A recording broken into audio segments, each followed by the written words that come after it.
येन भूतले स्वयं रूपा कदा मह्यं ददाति स्वपदान्तिकं वन्देऽहं श्रीगुरोः श्रुतपदकमलं शीघ्रो न वैष्णवांश्च श्रीरूपं साग्रजातं सहगणरघुनाथान्वितं तं सजीवं साद्वैतं सावधूतं परिजनसहितं श्रीकृष्णचैतन्यदेवं श्रीराधाकृष्णपादान् सहितांश्च।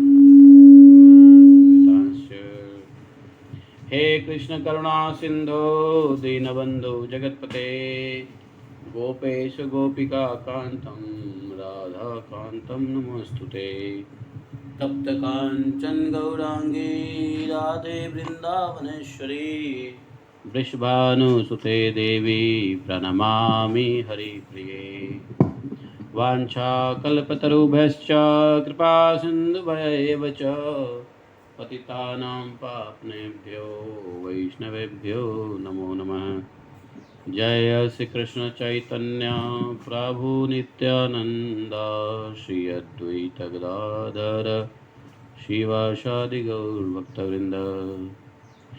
हरे कृष्ण कृष्ण कृष्ण हरे हरे, हरे राम राम राम हरे हरे। तो कल हम लोगों ने दिति के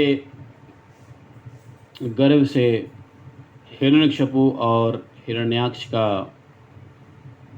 दोनों जुड़वा बालक पैदा हुए, जिनका नाम रखा गया हिरण्याक्ष और हिरण्यकशिपु।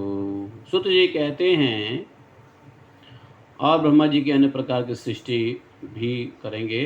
तो सुत जी कहते हैं कि श्री नारायण ने ब्रह्मा जी के शरीर में प्रवेश किया, तब ब्रह्मा जी ने ही अपने द्वारा निश्चित की हुई नामावली नाम रूपमयी के अनुसार लोकों की रचना की और भगवान के कहने पर ब्रह्मा जी ने तमोमय काम कलुषित शरीर त्याग दिया, जिससे भूख प्यास की उत्पत्ति हुई। ऐसी रात्रि रूप प्रकट हुई कि जिसको यज्ञ राक्षसों ने ग्रहण किया, जिन्होंने कहा कि ब्रह्मा जी को खा जाओ, यह कहने वाले यक्ष हुए, और रक्षा मत करो, यह कहने वाले राक्षस बने। बाल गिरे, वे सब अहि हुए। हाथ पैर सिकुड़ कर चलने पर सर्प और नाग बने। ब्रह्मा जी के छोड़े हुए शरीर से एक सुंदर स्त्री भी पैदा हुई, जो संध्या देवी के रूप में परिणत हो गई। उस सुंदरी को देखकर अब असुर मोहित हो गए। सायंकालीन संध्या ने उन्हें, किसको, असुरों को मोहित कर दिया, और उन मूढ़ असुर ने उसे रमणी रत्न समझकर ग्रहण किया। ब्रह्मा जी ने गंभीर भाव से हंसकर अपनी कांतिमय मूर्ति से, जो अपने सौंदर्य का आप ही आस्वादन करती हैं, गंधर्व और अप्सराएं उत्पन्न की।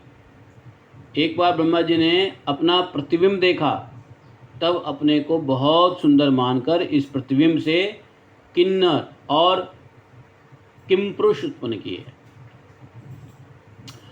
जय विजय। तो मैत्रेय जी कहते हैं कि एक समय शनकादि मुनि विश्व गुरु भगवान श्री हरि के निवास स्थान वैकुंठ लोक में भगवान श्री हरि से मिलने के लिए गए। शनकादि घूमते रहते ही थे। घूमते घूमते वो पहुंच गए भगवान के नगरी में। अपनी योगमाया से वैकुंठ पहुंचे। भगवान के दर्शन की अभिलाषा से वैकुंठ धाम की डेवढ़ी पार कर, अर्थात दरवाजे को पार कर 7वें द्वार पर पहुंचे। तब उन्हें हाथ में गदा लिए हुए 2 पार्षदों ने, समान आयु वाले थे, एक जैसा दिखते थे, उन्हें मुनियों को भीतर जाने से रोक दिया। ठहरो, सनकादिक कितने साल के थे? ये लोग हमेशा 5 साल के ही रहते हैं, तो 5 वर्ष के जैसा मालूम होता था उनका शरीर, और वे सदा नंग धरंग ही रहते हैं। 5 वर्ष का कोई बालक कपड़ा पहनता है क्या? नंग धरंग रहते। उन पार्षदों का नाम क्या था जिन्होंने रोका था जय विजय, और मुनियों ने क्रोध में आकर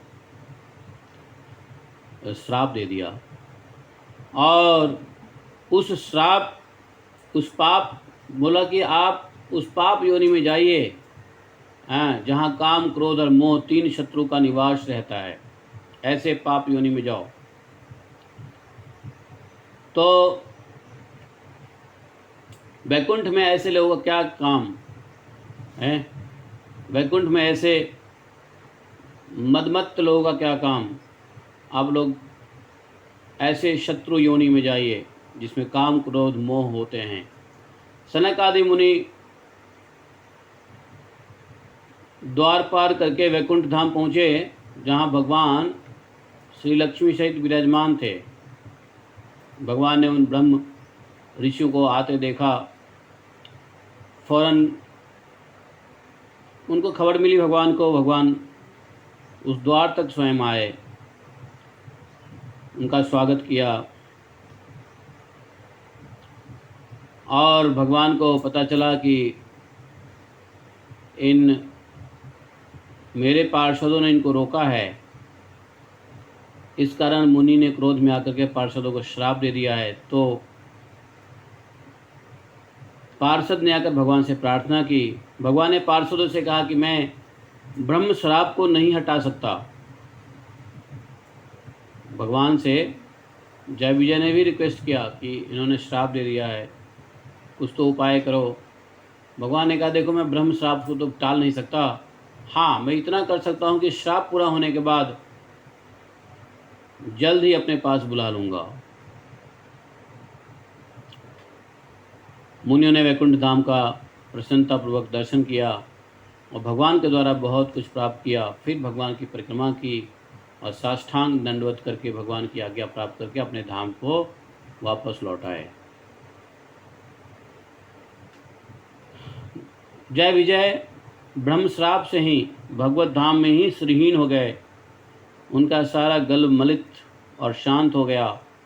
जब वे वैकुंठ धाम से गिरने लगे तब वैकुंठ वासियों में हाहाकार मच गया। भगवान ने उस समय दिति के गर्भ में कश्यप जी का उग्र तेज स्थित था ही, उसमें उन पार्षद ने उस उग्र तेज में पार्षद प्रवरों ने प्रवेश किया और उन दोनों असुरों के तेज से ही वैकुंठ वासियों का तेज फीका पड़ गया। भगवान भी यही चाहते थे। मैत्रेय जी ने आगे कहा कि भगवान कश्यप जी के यहाँ दिति ने 2 यमज पुत्र उत्पन्न हुआ, जुड़वा, और जिनके पैदा होते ही सभी स्थानों पर लोग भयभीत हो गए और पृथ्वी, आकाश और क्या स्वर्ग सब के सब अशुभ संकेतों से भर गया, भयभीत हो गए सब के सब। उल्कापात होने लगा, बिजलियां गरजने लगी, आकाश में गहरा अंधेरा छा गया। कुत्ते, गीदड़, उल्लू ये सब नाना प्रकार के भयानक रोते हुए शब्द करने लगे। सियाड़ियाँ मुंह से आग उगलने लगे। मतलब चारों तरफ अमंगल का वातावरण हो गया। और कुछ दिनों में दोनों दैत्य जुड़वा बालक शीघ्र ही फौलाद के समान कठोर शरीर वाले बड़े पर्वतों के समान हो गए और बड़े भयानक उत्पात करने लगे। कश्यप जी के वीर से दिति के गर्भ में पहले स्थापित हुआ। उस बालक का नाम हिरण्यकशिपु और जो दिति के उदर से पहले निकला उसका नाम हिरण्याक्ष रखा। दोनों ने घोर तपस्या की और हिरण्यकशिपु ने ब्रह्मा जी से वरदान मांगा कि मैं सुबह न मरूं, न शाम मरूं, आकाश में न मरूं, न जमीन पर मरूं। ये सब कथा आप लोगों को पता ही है। किसी प्रकार के शस्त्र से नहीं मरूं, न बाहर मरूं, न भीतर मरूं, अर्थात अपने को मतलब अपने को मृत्यु पे जीता हुआ समझने लगा। ब्रह्मा जी ने तथास्तु कह करके वरदान दे दिया। इस कारण वह बड़ा ही उदंड हो गया। वो सोचा कि मैं तो अमर हो गया, मुझे कोई मार ही नहीं सकता, ब्रह्मा जी के द्वारा बनाई हुई कोई भी चीज़ हमें मार नहीं सकता। उसने अपनी भुजाओं के बल से तीनों लोक को जीत लिया। एक दिन हिरण्याक्ष हाथ में गदा लिए हुए युद्ध का अवसर और स्थान ढूंढते हुए पहुंच गया। कहाँ? स्वर्गलोक में पहुंचा था। महाबली दैत्य हिरण्याक्ष कई वर्ष तक जल में गदा लेकर घूमता रहा। तो एक तो हिरण्याक्ष है, वो स्वर्ग में गया, स्वर्ग वाले ने कहा नहीं नहीं नीचे जाओ। फिर समुद्र में आया, समुद्र में गदा लेकर घूमता रहा ढूंढने के लिए। वरुण जी से मुलाकात हुई, वरुण जी ने कहा, वरुण जी की राजधानी पहुंच गया था, क्या नाम उसका? विभावपुर वरुण जी की राजधानी है नीचे समुद्र में। और वहाँ पर जो है ना जा कर के वरुण देव से कहा कि महाराज हमको युद्ध की भिक्षा दीजिए, हमको युद्ध करना है। वरुण जी ने समझाया बुझाया, बोला कि सुनो, तुम्हारे साथ युद्ध करने वाले स्वयं तुम्हारे साथ तो कोई दूसरा युद्ध नहीं कर सकता है, पुराण पुरुष श्री हरि ही तुमसे युद्ध करेंगे। और तुम चिंता मत करो, अब वह समय नज़दीक आ गया है कि तुम्हारा यह मनोकामना युद्ध करने का पूरा अवश्य होगा, क्योंकि भगवान हरि के अलावा कोई भी दूसरा तुमको युद्ध में संतुष्ट नहीं कर सकता। आप एक काम करो, उन्होंने एक जगह बताया, वहाँ चले जाओ, वहाँ पर आपको वो दिख जाएंगे श्रीहरि, और वहाँ पर जो है ना आपको वो आपकी इच्छा को पूर्ति करेंगे। वह सुनकर के समुद्र स्थल पे उस जगह पे चला गया, रवाना हो गया। भगवान की तलाश में घूमता रहा। जैसे वरुण जी ने कहा था कि श्रीहरि आएंगे और वो आपसे लड़ेंगे, वही सिर्फ लड़ सकते हैं, आपसे और कोई नहीं लड़ सकता है। तो भगवान को ढूंढ रहा है, किस लिए? लड़ने के लिए, कोई दुश्मनी नहीं है। एक दिन क्या हुआ, ढूंढते ढूंढते देखा कि कोई 12 रूप से कोई जीव जो है पृथ्वी को अपने 2 दांतों पे उठा के ला रहा था।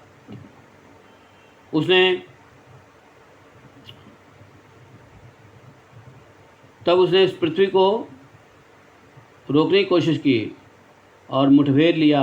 हिरण्याक्ष ने लड़ाई उत्पन्न कर दिया। हिरण्याक्ष को अब तक पता नहीं है कि यही भगवान है। उसको तो ये लग रहा है कि ये कौन जीव है जो पृथ्वी को हमारे द्वारा पृथ्वी को रसातल में स्थापित करने के बाद पृथ्वी को बचा के ले जा रहा है। उसने मुठभेड़ भगवान से कर लिया।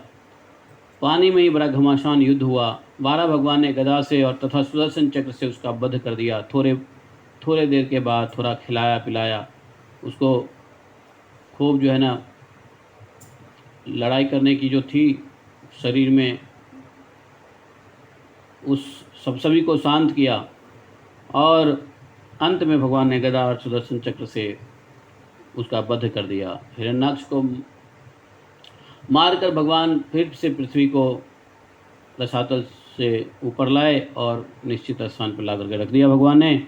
देवताओं का भय समाप्त हो गया क्योंकि हिरण्याक्ष मारा गया, लेकिन अभी देवताओं का पूर्ण रूप से भय शांत नहीं हुआ है।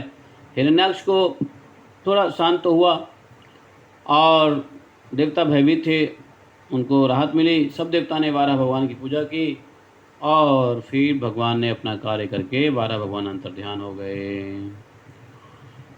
मैत्रेय जी ने आगे कहा, देखो स्वयंभू मनु के पुत्र प्रियव्रत और उत्तानपाद ने 7 द्वीपों पर धर्मपूर्वक राज्य किया। स्वयंभू मनु ने अपनी पुत्री देवहूति को कर्दम प्रजापति से विवाह की थी ना, देवहूति को, और देवहूति के योग लक्षण आदि से संपन्न थी देवहूति। और ब्रह्मा जी ने कर्दम की आज्ञा दिया था कि तुम संतानों की सृष्टि के लिए उत्पन्न करो। यह सुनकर कर्दम जी तपस्या करने के लिए चले गए। कर्दम जी को बोला तुम सृष्टि उत्पन्न करो। कर्दम जी चले गए तपस्या करने। उन्होंने 10,000 वर्ष तक तपस्या की सृष्टि उत्पन्न करने से पहले। तपस्या से जब वापस लौटे तो लौट कर आने पर भगवान ने कर्दम जी को दर्शन दिया और उनकी बड़ी प्रशंसा की। और भगवान ने कहा, कर्दम जी आपसे मिलने के लिए परम धर्मज्ञ महाराज स्वयंभू मनु अपनी स्त्री शत्रुपा के साथ अपनी पुत्री को लाएंगे। उनके एक रूपवान यौवनशील गुणशील संपन्न श्यामलोचना कन्या इस समय विवाह के योग्य है। श्यामलोचना कन्या, उस कन्या का जो कलर था श्याम था, लेकिन बड़ी सुंदर थी। श्यालोचना, और वह उस समय विवाह के योग्य है। प्रजापति कर्दम मुनि को कहा कि तुम सर्वदा सब प्रकार के उसके योग्य हो, इसलिए तुमको वह कन्या अर्पण करेंगे, तुम भली भांति स्वीकार कर लेना, और वह तुम्हारी अच्छे से सेवा करेगी, और वह तुम्हारा वीर भी अपने गर्भ में धारण करके 9 कन्या और कन्या उत्पन्न करेगी, और तुम्हारी वे कन्याएं लोक रीति के अनुसार बहुत सारे ऋषिगणों से विवाह होगा उनका, और नाना प्रकार के पुत्रों की उत्पत्ति होंगे। इससे इस प्रकार से सृष्टि का रचना हो जाएगा। भगवान ने कहा, सुनो, मैं भी अपने अंश कला रूप से इतना ही नहीं, 9 कन्या के बाद एक पुत्र भी होगा, जो मैं स्वयं अपने अंश कला के रूप से तुम्हारे वीर द्वारा तुम्हारे पति देवहूति के गर्भ से अवतीर्ण होकर मैं सांख्य शास्त्र की रचना करूँगा। यह कहकर भगवान अंतर ध्यान हो गए। महाराज स्वयंभु मनु महारानी शत्रुपा के साथ सोने के रथ पे सवार होकर के बिंदु सरोवर पधारे, जहाँ पे उनका आश्रम था, और कर्दम जी ने उनका स्वागत किया। कर्दम जी को तो पता ही था, भगवान ने उनको सब कुछ बताया था, और आदर पूर्वक उनको बिठाया, राजा रानी को अर्थात उत्तानपाद मनु और शत्रुपा को। और मनु जी ने कहा कि देखिए महाराज, यह मेरी कन्या है, जो प्रियवत और उत्तानपाद की बहन है, अपने योग्य पति पाने की इच्छा रखती है। नारद जी के मुख से आपकी बड़ी प्रशंसा सुना है। उधर मनु जी को नारद जी से संदेश भिजवा दिया भगवान ने, और इधर कर्दम जी को स्वयं भगवान ने दर्शन दे करके आज्ञा किया। इस प्रकार से जो है, तभी से जब से आपके नारद जी के मुख से जब से हमारी पुत्री ने आपकी प्रशंसा सुनी है, तब से वह आपको ही पति बनाने की इच्छा प्रकट कर चुकी है, निश्चय कर चुकी है। तो हे ब्राह्मण, मैं बड़ी श्रद्धा से आपको अपनी कन्या को अर्पण करने के लिए लाया हूँ, आप कृपा करके इनको स्वीकार कीजिए। कर्दम जी ने कहा, ठीक है, मैं आपकी कन्या को स्वीकार करूँगा, लेकिन एक शर्त है। यदि शर्त का स्वागत है तो मैं विवाह करने के लिए तैयार हूँ। बोले, क्या शर्त है महाराज? कि जब तक इसको कोई संतान नहीं होगी, तब तक मैं गृहस्थ में रहूँगा, गृहस्थ धर्म के अनुसार इसके साथ रहूँगा, और इसके बाद भगवान के बताए हुए संन्यास प्रधान, हिंसा रहित, शम दम आदि धर्मों से युक्त संन्यास धर्म को मैं ज़्यादा महत्व दूंगा, एक पुत्र होने के बाद।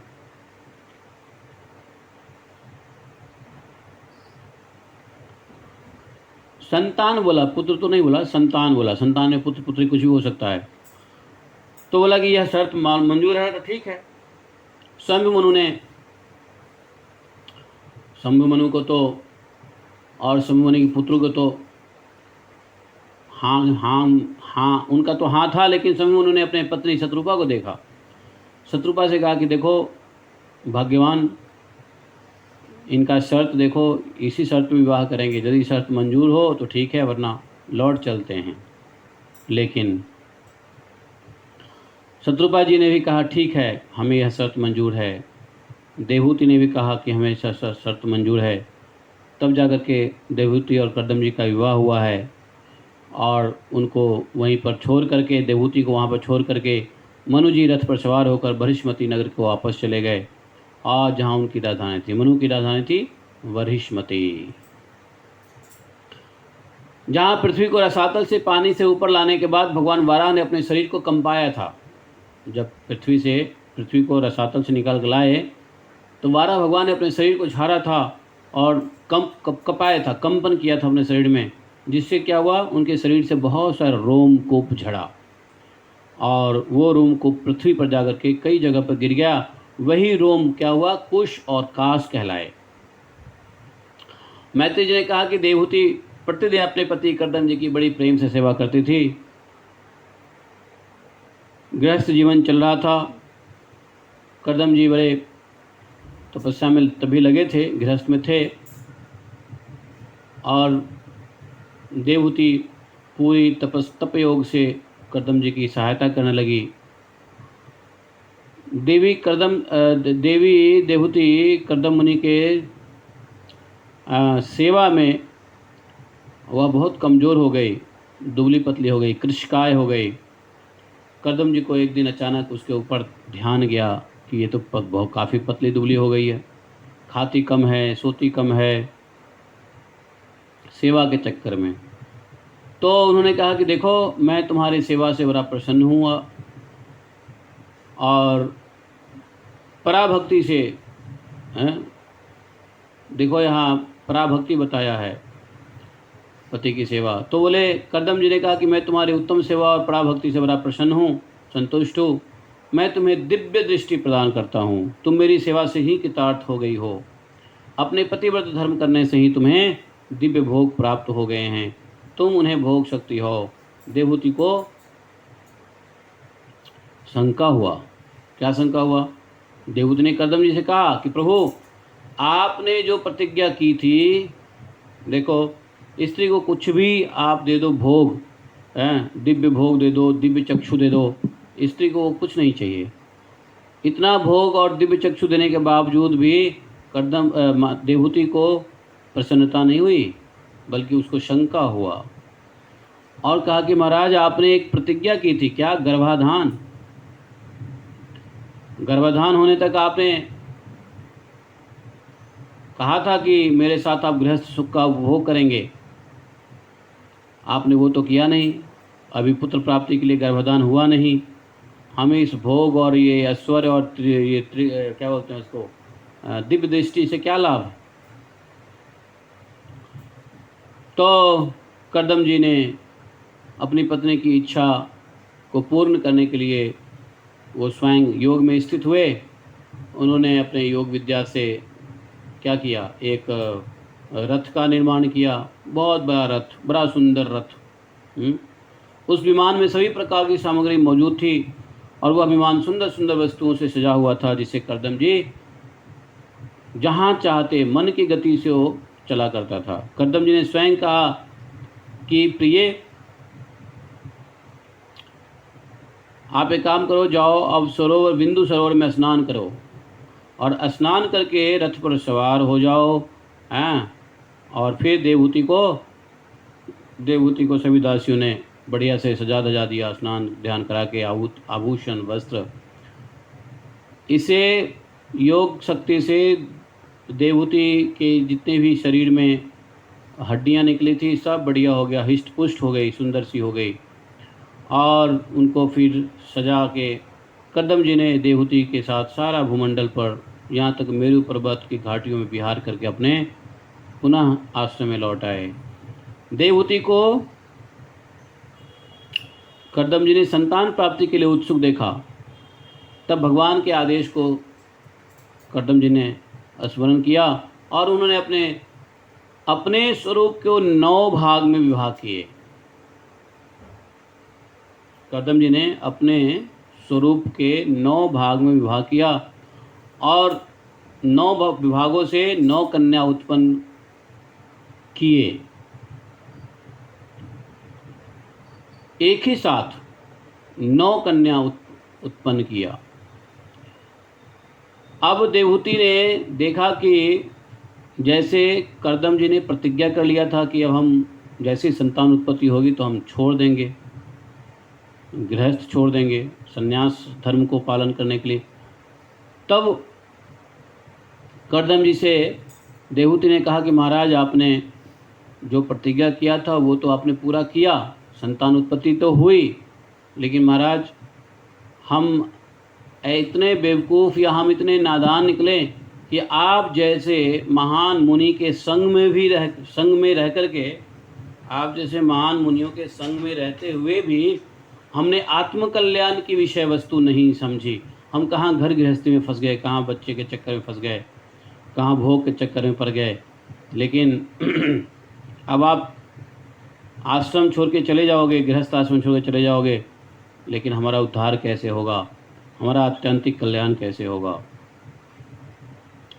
उन्होंने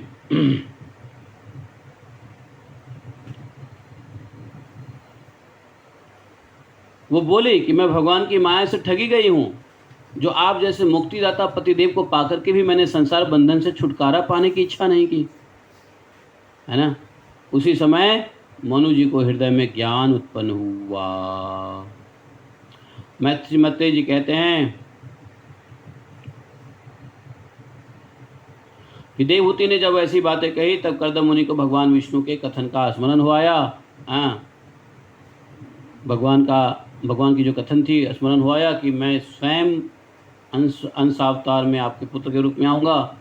तो उनको याद आ गया कि मेरे द्वारा ही भगवान श्री विष्णु शीघ्र पधारेंगे और श्री हरि देवहूति के गर्भ से अवतीर्ण होकर के मेरा यश फैलाएंगे। बहुत दिन बीत गए। बीत जाने पर भगवान ने कर्दम जी के वीर का आश्रय लेकर के देवहूति के गर्भ से इस प्रकार प्रकट हुए। तो भगवान की बातों को स्मरण करके कर्दम मुनि थोड़े दिन और रुक गए। उनको पता था कि भगवान आने वाले हैं, तो वो तब नहीं गए। लेकिन जब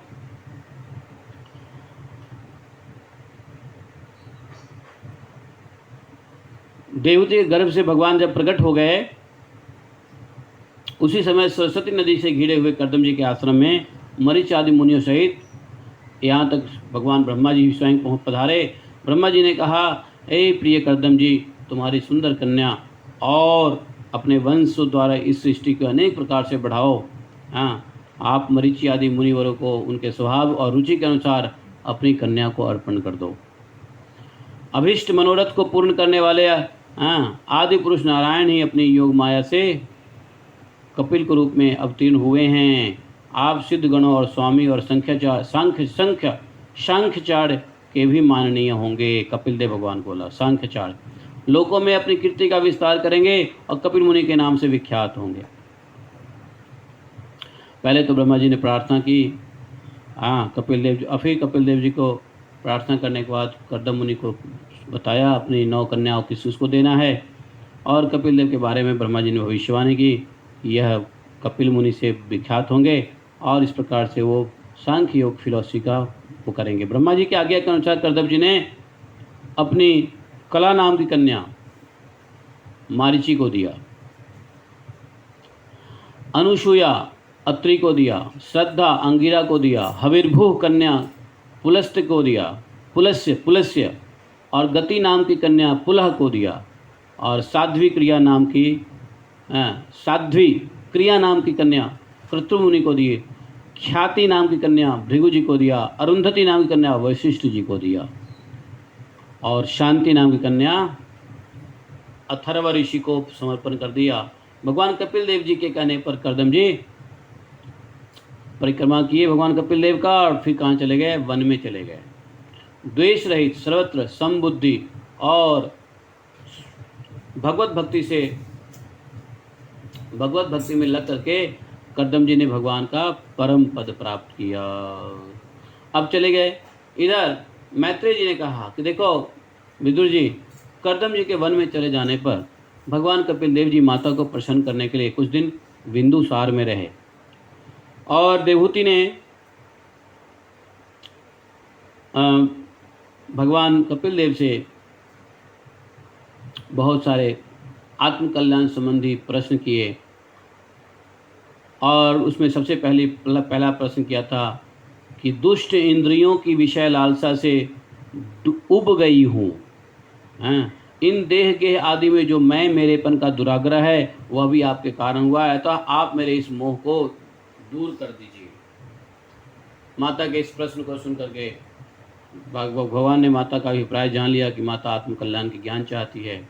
कपिल जी के हृदय में स्नेह हुआ है, माता को आत्मज्ञान, आत्मकल्याण और परमार्थ ज्ञान के बारे में बताने के लिए एक अपॉर्चुनिटी मिला, और उन्होंने कपिल देव जी ने प्रकृति तत्व आदि को निरूपण करने वाले शास्त्र का, जिसे क्या कहते हैं, सांख्य शास्त्र, जो प्रकृति के तत्व को, प्रकृति आदि मतलब क्या कि प्रकृति, महत्त्व और अहंकार इत्यादि के तत्व को निरूपण करने वाली जो शास्त्र है उसको सांख्य शास्त्र कहते हैं। सांख्य शास्त्र का कपिल देव जी ने माता देवहूति को उपदेश किया है। हम लोगों ने कई बार इसका अध्ययन किया है। ध्यान कर लो भगवान ने क्या क्या कहा था, हैं। और सांख्य शास्त्र के साथ साथ भगवान ने क्या किया था, भक्ति और योग का विस्तार भी किया था, उसका भी वर्णन विस्तार से बताया था। भक्ति और योग में अष्टांग योग भी बताया था। यहाँ तक कर्मेंद्रिय ज्ञानेंद्रिय की जो सत्य मूर्ति श्री हरि के प्रति स्वाभाविक प्रवृत्ति है वही भगवान के हित की भक्ति है, ऐसा बताया। जिसका कर्मेंद्रिय और ज्ञानेंद्रिय दोनों प्रकार की इंद्रिय, कर्मेंद्रिय ज्ञानेंद्रिय, जिसका स्वाभाविक वृत्ति भगवान के अंदर लग जाता है, वो कहते हैं अहेतु की भक्ति, यह मुझसे भी बढ़कर है, भगवान ने कहा। क्योंकि जठरानल क्या बोलते उसको, जठरानल जिस प्रकार खाए हुए अन्न को पचाती है, उसी प्रकार यह भी कर्म संस्कारों के भंडार रूप लिंग शरीर को तत्काल भस्म कर देती है, भक्ति योग। तो बोले कि मेरी भक्ति न चाहने पर भी उन्हें परम पद की प्राप्ति करा देती है। यदि कोई अपना ज्ञानेंद्रिय कर्मेंद्रिय भगवान में लगा दे तो नहीं चाहते हुए भी उसको लिंग शरीर तत्काल भस्म कर देती है। मेरी भक्ति न चाहने पर भी उसे परम पद की प्राप्ति करा देती है। भगवान के धाम में पहुँचने पर उन्हें ये सब प्रकार की विभूतियाँ स्वयं प्राप्त हो जाती है, जिनका एकमात्र क्या बोले भगवान, मैं ही प्रिय हूँ, मैं ही आत्मा हूँ, मैं ही जिसका पुत्र हूँ, मैं ही जिसका मित्र हूँ, चाहे मैं ही जिसका गुरु हूँ, या मैं ही जिसका प्रेमी हूँ, सुहृद हूँ, इष्टदेव हूँ। ऐसे भक्तजन मेरे वैकुंठ धाम पहुँचकर किसी प्रकार के इन दिव्य भोगों से रहित नहीं होते, और न ही उन्हें मेरा काल चक्र ही ग्रस सकता है। क्रोध, हिंसा, दंभ, मात्सर्य का भाव रखकर मुझसे प्रेम करता है या भक्ति करता है, वह मेरा तामस भक्त है। तो भक्ति में भी भगवान ने वहाँ भी तीसरे स्कंध में भी भगवान ने माता देवहूति को जब ये सांख्य योग की बात बताया, तो उसमें गुणमयी बात बताया कि तीनों गुण कैसे, जो कुछ भी दिखता है सब गुणमयी है, और कैसे सत्वगुण है, रजोगुण, तमोगुण है, और किस प्रकार से गुणों से उठ कर गुणातीत हम में है निर्गुण। तो ये सब यहाँ भी देवहूति माता को बताया। जैसे अभी उद्धव गीता में हम लोग पढ़ रहे हैं ना, तो उद्धव गीता में भी सांख्य योग में बताया ना भगवान ने किस प्रकार का क्या क्या गुण है, क्या कर्म है, क्या किस किस प्रकार के कौन सतगुण, रजोगुण, तमोगुण, कौन गुणातीत है। वैसा यहाँ पर इन्होंने भक्ति योग के बारे में बताया, और उसके बाद गुणों के बारे में बताया, कौन सी भक्ति जो है रजोगुण तमोगुण है। इस प्रकार से जो है ना बोला कि जो तामस भक्त है वो क्रोध, हिंसा, दम, मात्सर्य का भाव रखकर मुझसे प्रेम करता है। जो पुरुष विषय, यश और ऐश्वर्य की कामना से प्रतिमा आदि मेरा भेदभाव से पूजन करता है, वह राक्षस भक्त है। जो पुरुष पापों का क्षय करने के लिए, परमात्मा को अर्पण करने के लिए पूजन करता समझ, वो सात्विक भक्त है। अपने पापों के क्षय के लिए जो भगवान की पूजा अर्पण करता है। लेकिन जो बिना किसी निष्काम भक्ति करता है, आत्मदर्शन रूप ज्ञान ही पुरुष के लिए मोक्ष का कारण होता है। भगवान ने माता जी को अलग अलग तत्वों के बारे में बताया है। याद करो क्या क्या बताया था कि त्रिगुणात्मक, अव्यक्त, नित्य, कार्य कारण रूप, विशेष, संपूर्ण विशेषण, धर्मों का आश्रय और प्रधान नामक तत्व को ही प्रकृति कहते हैं। पंच महाभूत, पंच तन्मात्राएं, 4 अंतःकरण, 10 इंद्रियां, 24 तत्वों के समूह विद्वान लोग प्रकृति कहते हैं। और पृथ्वी, जल, तेज, वायु, आकाश, ये 5 महाभूत हैं। गंध, रस, रूप, शब्द, स्पर्श, 5 तन्मात्राएं भगवान ने बताया है। ये जो जो जो जो सुनने वाले कान हैं, त्वचा है, आँख है, जीवा है, नासिका है, वाणी है, पाणी है, पाद है, पाणी मतलब हाथ, पैर, पाद मतलब पैर, पाणी पाद अर्थात हाथ पैर, उपस्थ और वायु, ये 10 इंद्रियों और मन, बुद्धि, चित्त, अहंकार, ये 4 रूप से एक ही अंतःकरण अपनी संकल्प, निश्चय, चिंता और अभिमान रूप 4 प्रकार की वृत्तियों से लक्षित होता है।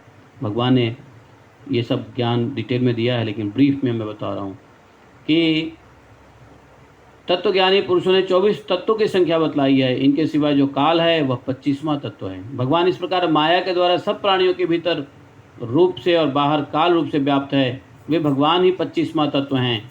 सत्वगुण में स्वच्छ ज्ञान और भगवान की उपलब्धि का स्थान रूप चित्त है, वही महत्त्व है, और उसी को वासुदेव भगवान कहते हैं।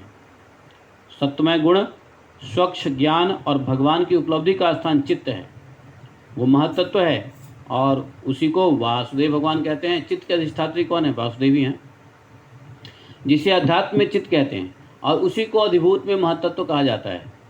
और अधिष्ठाता, चित्त में अधिष्ठाता क्षेत्रज्ञ उपासदेव वासुदेव हैं। हाँ, और इसी प्रकार अहंकार का अधिष्ठाता रुद्र उपासदेव शंकर्षण है। अहंकार तो चित्त, अहंकार का अधिष्ठाता रुद्र हैं, और उपासदेव उसके शंकर्षण है। बुद्धि का अधिष्ठाता कौन है? ब्रह्म, और उसके उपासदेव कौन है? प्रद्युम्न, ऐसा भगवान ने बताया। मन के अधिष्ठाता कौन है? चंद्रमा, और उसके उपासदेव कौन है? अनिरुद्ध। तो इंद्रियों के अधिष्ठाता कौन है? अनिरुद्ध के नाम से प्रसिद्ध है। तो इस प्रकार से भगवान ने ब्रीफली बताया है। और बोले जब महत्तत्व, अहंकार और पंचभूत ये 7 तत्व परस्पर मिल ना सके, पृथक पृथक ही रह गए, तब भगवान ने क्या किया? जगत के आदि कारण श्री नारायण के ने काल, अदृश्य और सत्वादि गुणों से सहित उन्हें प्रवेश किया और परमात्मा के प्रवेश से क्षुब्ध और आपस में सबके सब मिल गए। यहाँ भी भगवान कपिल देव जी माता को पूरा सृष्टि का अनुक्रम और उपक्रम सब बताते हैं। मतलब सृष्टि से प्रलय और प्रलय से सृष्टि, सारी बात बताते हैं। उन्होंने कहा देखो, जब मैं प्रवेश किया, कॉन्शियस चेतना शक्ति के रूप में, तब जाकर सब आपस में इकट्ठा मिल गया और जो तत्व इकट्ठा हुआ उसे एक जड़ अंड उत्पन्न हुआ। इससे पहले सब अलग अलग बिखरा हुआ था। भगवान की चेतना शक्ति आई तो उसमें अंड उत्पन्न हुआ और अंड से क्या हुआ? विराट पुरुष की अभिव्यक्ति हुई और कारण मैं जल में स्थित हो गया। उस कारण विराट पुरुष ने पुनः उसमें प्रवेश किया और फिर उसमें कई प्रकार के छिद्र किए और छिद्र से क्या हुआ? मुंह प्रकट हुआ, आँख, कान, नाक इत्यादि इत्यादि प्रकट हुए उस विराट पुरुष के। वो विराट पुरुष की इच्छा मात्र से प्रकट हुए। फिर जब उनको उस छिद्रों से कुछ ग्रहण करने की इच्छा हुई तो उन्होंने इंद्रियों का प्रकट किया। हाँ, और इसके बाद उनका हृदय प्रकट हुआ, हृदय से मन प्रकट हुआ, मन के बाद उसके अभिमानी ब्रह्मा प्रकट हुए और फिर उसके बाद अहंकार और उसके बाद उसका अभिमानी अहंकार रुद्र देवता शंकर जी प्रकट हुए। इसके बाद चित्त और उसका अभिमानी चित्रज्ञ प्रकट हुआ। संपूर्ण देवता उत्पन्न होकर के भी विराट पुरुष को उठाने में नहीं समर्थ हुए। अब सबके अभिमानी देवता भी आ गए, फिर भी जब असमर्थ हुए भगवान को उठाने के लिए, तो फिर उन्होंने उत्पत्ति स्थान में प्रविष्ट होने पर भी विराट पुरुष को बिल्कुल उठाना पाया। सब मिलकर विराट पुरुष के वे क्षेत्रज्ञ परमात्मा के बिना उठाने में असमर्थ रहे। अंत में भक्ति, वैराग्य और चित्त की एकाग्रता से प्रकट हुए अंतरात्मा स्वरूप क्षेत्रज्ञ के से विराट पुरुष उत्पन्न हुए। क्षेत्रज्ञ कौन?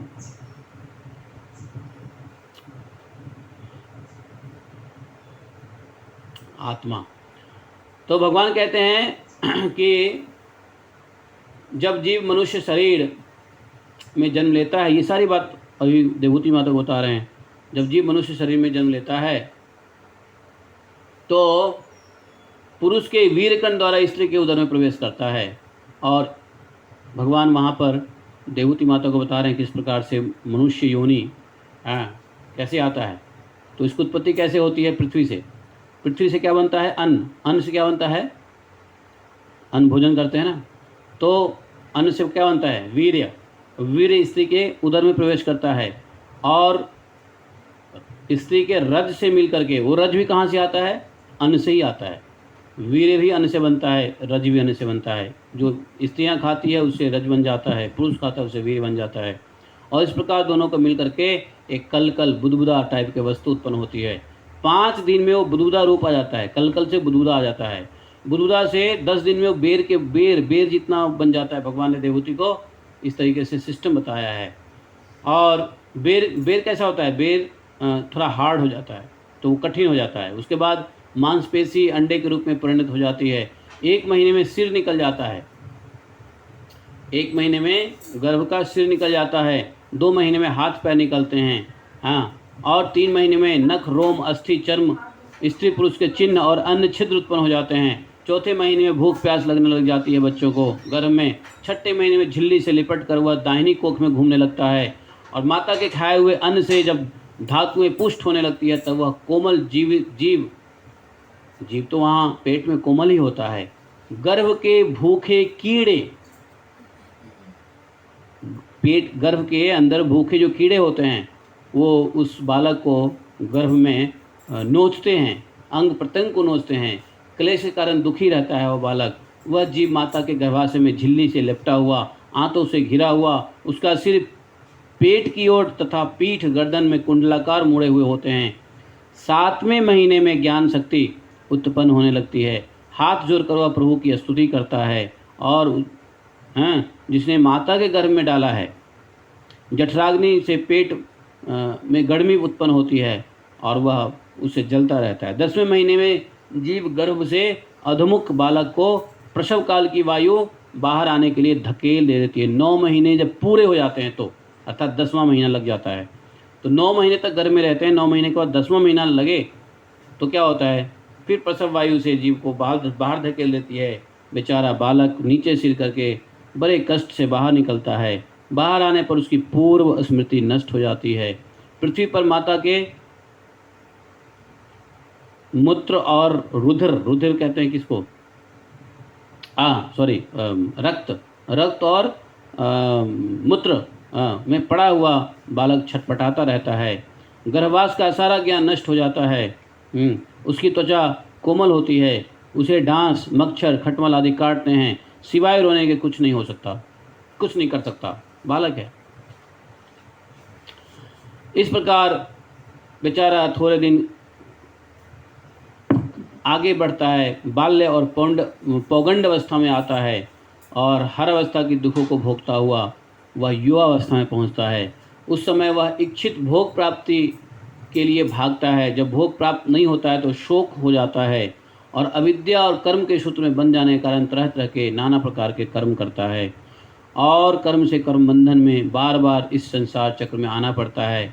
तो पहले के समान फिर से नार की योनि में पड़ता है, जिनके संग से सत्य, दया, बुद्धि, लज्जा, यश, क्षमा, मन और इंद्रियों के सब गुण नष्ट हो जाते हैं। स्त्रियों के संग होने से मन विचलित हो जाता है। एक बार ब्रह्मा जी भी अपनी पुत्री सरस्वती के रूप लावण्य से मोहित हो गए थे। मृग रूप होकर उसके पीछे दौड़ने लगे थे और उन्हीं ब्रह्मा जी ने मरीचि और कश्यप आदि प्राणियों की सृष्टि की और स्त्री रूपनी माया तो बड़े बड़े दिग्विजयी वीरों को पैरों से कुचल देती है। लिंग देह के द्वारा पुरुष एक लोक से दूसरे लोक में जाता है और अपने कर्मों के कारण भोगता है। फिर उसी के अनुसार उसकी मृत्यु होकर उसके साथ साथ दूसरी योनि में जन्म लेने लगता है। इसलिए मनुष्य को सदा भगवान की भक्ति में रमकर जन्म मरण के चक्र से मुक्त होना आवश्यक है। कपिल देव भगवान ने देवहूति माता को पूरा पुरुष, प्रकृति, सांख्य, योग, भक्ति और प्रकृति का लय, विलय, प्रलय, उपादान, कारण, पालन और जीव का गर्भ से लेकर के मृत्यु तक। लेकिन इसमें एक बात बताया जो नोट करने वाली बात है कि ये क्या करता है कि जब वह युवावस्था में पहुंचता है तो अपनी इच्छित वस्तु भोग की प्राप्ति करना चाहता है। जब भोग मिल जाता है तो वह सब कुछ भूल के भोग करता है और भोग नहीं मिलता है तो शोक होता है, अविद्या और कर्म के सूत्र में बंध जाता है और तरह तरह के कर्म करता है और कर्म करते करते करते करते फिर से संसार चक्र में पड़ जाता है। तो क्या हुआ, नार योनि से निकला, नार से निकला। नार किसको कहते हैं, नार कहते हैं गर्भ को। तो नार से निकला और फिर स्त्री के चक्कर में फंस के फिर अपने कर्म को बंधन में बंधा करके फिर से नार में पहुंचेगा। इसलिए स्त्रियों का एक नाम रखा गया नारी, क्योंकि स्त्री संग में फंस करके मनुष्य पुनः नार में पहुंचता है, फिर नार से बाहर निकल के नारी के चक्कर में फिर नार में जाता है। तो ये बोला कि देखो स्त्री के संग होने से मन विचलित हो जाता है। एक बार ब्रह्मा जी ने इस प्रकार से, ब्रह्मा जी भी विचलित हुए थे, वो खास को बताया, बोला कि इसलिए साथ साथ दूसरी योनि में जन्म लेना बहुत लेता ही रहता है। तो भगवान मनुष्य को क्या करना चाहिए, बोला कि भगवान की भक्ति में रम जाना चाहिए। भगवान की भक्ति में रमेगा तो क्या होगा, यदि मनुष्य नारायण की भक्ति करेगा तो नारी की भक्ति छोड़ेगा, नारायण की भक्ति नहीं करेगा तो नारी की भक्ति करेगा, नारी से फिर नार में फंसेगा लेकिन नारायण से वैकुंठ जाएगा।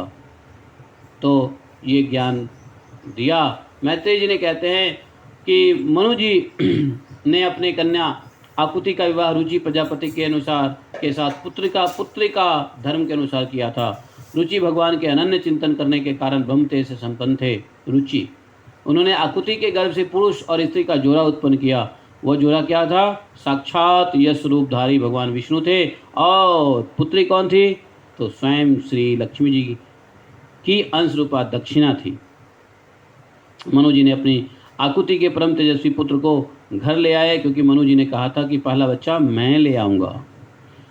और मनु जी ने अपनी दूसरी कन्या देवहूति करदम जी को ब्याह दी और तीसरी कन्या प्रसूति को ब्रह्मा जी की पुत्र ब्रह्मा जी के पुत्र दक्ष प्रजापति के साथ विवाह कर दिया।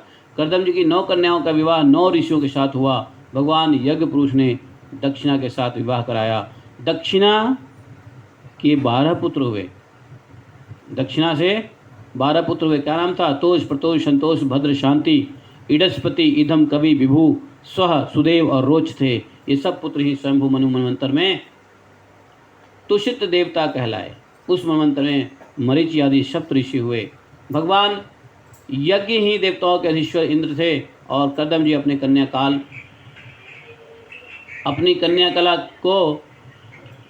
क्या नाम था उसका? अपनी कन्या कला को मरीचि के साथ विवाह कर दिया। इसके 2 पुत्र कश्यप और पूर्णिमा नाम के उत्पन्न हुए। और एक कन्या देवकुल्या नाम की हुई और वह कन्या दूसरे जन्म श्रीहरि के चरणों के धोवन से क्या देव नदी गंगा रूप में प्रकट हुई। अत्रि की स्त्री का नाम क्या था? अनुसुईया से कौन उत्पन्न हुए? दत्तात्रेय, दुर्वासा और चंद्रमा, 3 पुत्र हुए। ब्रह्मा जी ने महर्षि अत्रि को सृष्टि रचना की आज्ञा दी। आज्ञा पाकर अत्रि के ऋक्ष नामक कुल पर्वत पर गए और वहाँ पर अत्रि जी ने 100 वर्ष तक पानी पीकर एक ही पैर पर खड़ा रहकर तपस्या किया था। अत्रि जी के तेज से उनके मस्तक से तेज निकलकर तीनों लोगों को तपाने लगा और उस तप को देखकर ब्रह्मा, विष्णु और महेश मुनि के आश्रम आए। अत्रि जी ने कहा कि जिनको मैंने बुलाया आप लोगों में से वो कौन महानुभाव हैं? मैंने जगदीश्वर जी का ध्यान लगाया था, तो आप में से कौन जगदीश्वर हैं? हम तीनों ही जगदीश्वर हैं। इस कारण हम तीनों ही आपकी सेवा में उपस्थित हुए हैं। ब्रह्मा जी के अंश से चंद्रमा, विष्णु के अंश से दत्तात्रेय और महादेव जी शंकर जी के अंश से क्या होना आए थे? दुर्वासा। ये पुत्र के रूप में प्रकट हुए। अंगिरा की स्त्री श्रद्धा से 4 कन्याएं शनिवाली, कुहू, राका, अनुमति पैदा हुई और 2 पुत्र साक्षात भगवान उतिथ और बृहस्पति जी पैदा हुए, जो स्वरोचित मनवंतर में विख्यात हुए। पुलस्त की स्त्री हविर्भू के गर्भ से महर्षि अगस्त्य और विश्रवा के 2 पुत्र उत्पन्न हुए। उनके दूसरे जन्म में अगस्त्य जठराग्नि हुए और विश्रवा जी के 2 स्त्रियां थी। पहली स्त्री इडविडा से यक्षराज कुबेर का जन्म हुआ और दूसरी स्त्री केशनी, कैकशी भी कहते हैं। इसी कैकशी से कौन उत्पन्न हुआ था? रावण और कुंभकर्ण। तो ये कौन सी थी? कौन? दूसरी स्त्री केशनी के गर्भ से। और कर्तु की स्त्री क्रिया से कौन उत्पन्न हुए? 60,000 ऋषियों का जन्म हुआ। बालखिल्य ऋषि है ना, तो बालखिल्य आदि 60,000 ऋषियों का जन्म हुआ। पुलह की स्त्री सद्गति से 3 पुत्र कर्मश्रेष्ठ, वरियान और सहिष्णु पैदा हुए। और वशिष्ठ जी की स्त्री कौन थी? अरुंधति किसको कहते हैं? ऊर्जा भी कहते हैं। तो ऊर्जा अरुंधति से चित्रकेतु आदि 7 ब्रह्म ऋषि चित्रकेतु, सुरोचित, विरजा, मित्र, उल्बल, वसुमृध्यान, द्युमान ये सब पैदा हुए। और उनकी दूसरी स्त्री से शक्ति आदि कई पुत्र उत्पन्न हुए।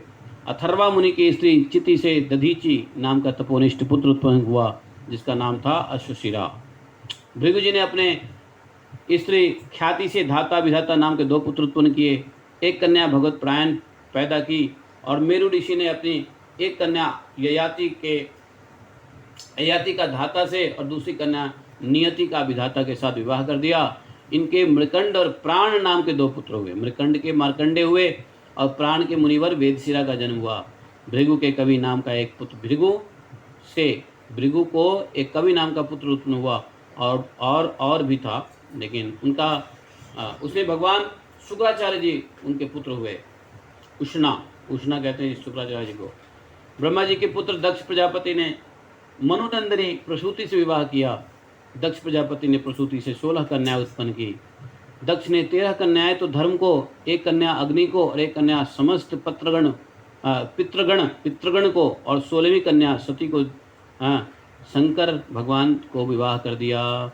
सुनो, जो पितर को दिया, पितर को उसका नाम क्या था? हैं? पितर को कौन सी कन्या, किसको नाम क्या था उस पितर, जो पितर को कन्या दिया? पितृगण। जो हम पितर लोगों को तर्पण देते हैं ना, पितृगण, इस पितृगण को 16वीं कन्या दिया, तो उसका नाम था स्वधा। इसलिए जब हम लोग तर्पण करते हैं ना, तो स्वधा, स्वाहा, स्वधा, तर्पण में स्वधा शब्द का प्रयोग होता है। जब हम अग्नि में हवन करते हैं तो स्वाहा, क्योंकि स्वाहा अग्नि के कन्या है, पत्नी है, लेकिन स्वधा जो है पितरों को उन्होंने दे दिया। तो ये पितृगण, इसलिए जल तर्पण में स्वाहा स्वाहा नहीं करते हैं, स्वधा स्वधा करते हैं। हाँ, तो धर्म की स्त्रियों के नाम श्रद्धा, मैत्री, दया, शांति, तुष्टि, पुष्टि, क्रिया, उन्नति, मेघा, तितिक्षा, बुद्धि, ह्री और मूर्ति है। श्रद्धा ने शुभ, मैत्री ने प्रसाद, दया ने अभय, शांति ने सुख, तुष्टि ने मोह, पुष्टि ने अहंकार, क्रिया ने योग, उन्नति ने दर्प, बुद्धि ने अर्थ, मेधा ने स्मृति, तितिक्षा ने क्षेम और ह्री लज्जा ने प्रश्रय, विनय पुत्र उत्पन्न किए। समस्त गुणों के खान मूर्ति देवी ने नर नारायण ऋषि को जन्म दिया। मूर्ति देवी के गर्भ से ही नर नारायण आए थे। उसके पैदा होने से संसार में प्रसन्नता छा गई। भगवान श्रीहरि के अंशभूत नर नारायण पृथ्वी का भार उतारने के लिए यदुकुल भूषण श्री कृष्ण और उन्हीं के शरीर के श्याम वर्ण गुरु तिलक अर्जुन के रूप में अवतीर्ण हुए। भगवान शंकर को सती द्वारा कोई पुत्र उत्पन्न नहीं हुआ। युवावस्था में क्रोधवश सती जी ने क्या किया था? स्वयं को दक्ष, अपने पिता दक्ष के अग्नि में, यज्ञ अग्नि में शरीर को भस्म कर दिया था। इसलिए सती जी से कोई पुत्र उत्पन्न नहीं हुआ। मैत्री जी कहते हैं कि एक बार प्रजापतियों ने मिलकर यज्ञ किया। उस यज्ञ में स्वयं दक्ष उपस्थित हुए। सिर्फ ब्रह्मा जी और शिव जी के सिवाय सब देवगणों ने खड़े होकर उनका सम्मान किया।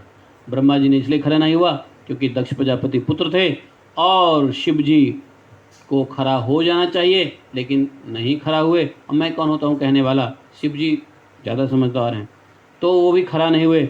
ब्रह्मा जी और शिव जी के अलावा सब खड़े होकर के उनका स्वागत किया, सम्मान किया। दक्ष प्रजापति को यह देख करके क्रोध आया। चलो, ब्रह्मा पिताजी खड़ा नहीं हुए, कोई बात नहीं है, लेकिन ये शिव तो हमारा दामाद है, ये तो खड़ा हो जाता, बैठा हुआ है, कोई स्वागत नहीं किया।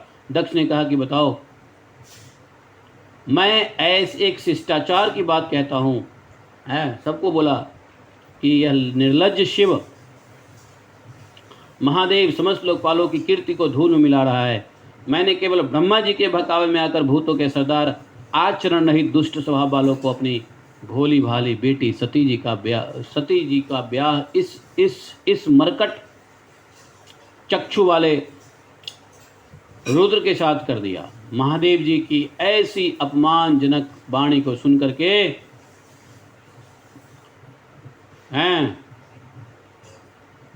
दक्ष को श्राप दे करके, दक्ष को श्राप मिल गया। महादेव जी ने दिया, उनके क्या बोलते हैं, नंदी ने दे दिया। नंदी ने दिया तो इधर भृगु जी बोलेगा, ए नंदी, दामाद बेटे की लड़ाई में तू क्यों बीच में आ गया, जा, तेरा ऐसा हो जाए। नंदी को उसने श्राप दे दिया। नंदी ने फिर ब्राह्मणों को श्राप दे दिया। ऐसे करके श्राप का जो है ना चलता रहा। लेकिन वहाँ से श्राप सभा हो गया। वो हुआ यज्ञ सभा, लेकिन हो गया श्राप सभा। तो वहाँ से जो है ना एक दूसरे को श्राप दे करके महादेव जी चल दिए, वहाँ से उठकर चल दिए। और उस यज्ञ में पुरुषोत्तम श्रीहरि ही उपास्य देव थे। यह यज्ञ 1000 वर्ष तक पूरा होने वाला था। उसी समय सब उपस्थित जन अपने अपने धाम को चले गए। यज्ञ शुरू ही नहीं हुआ। यज्ञ होना था, लेकिन यज्ञ की शुरुआत ही नहीं हुआ। यज्ञ के शुरुआत में ही विघ्न आ गया। कुछ समय के बाद ब्रह्मा जी ने दक्ष को समस्त प्रजापतियों का अधिपति बना दिया। अब जब अधिपति बना दिया तो दक्ष को थोड़ा गर्व हुआ। दक्ष ने बृहस्पति शब्द नामक यज्ञ आरंभ किया।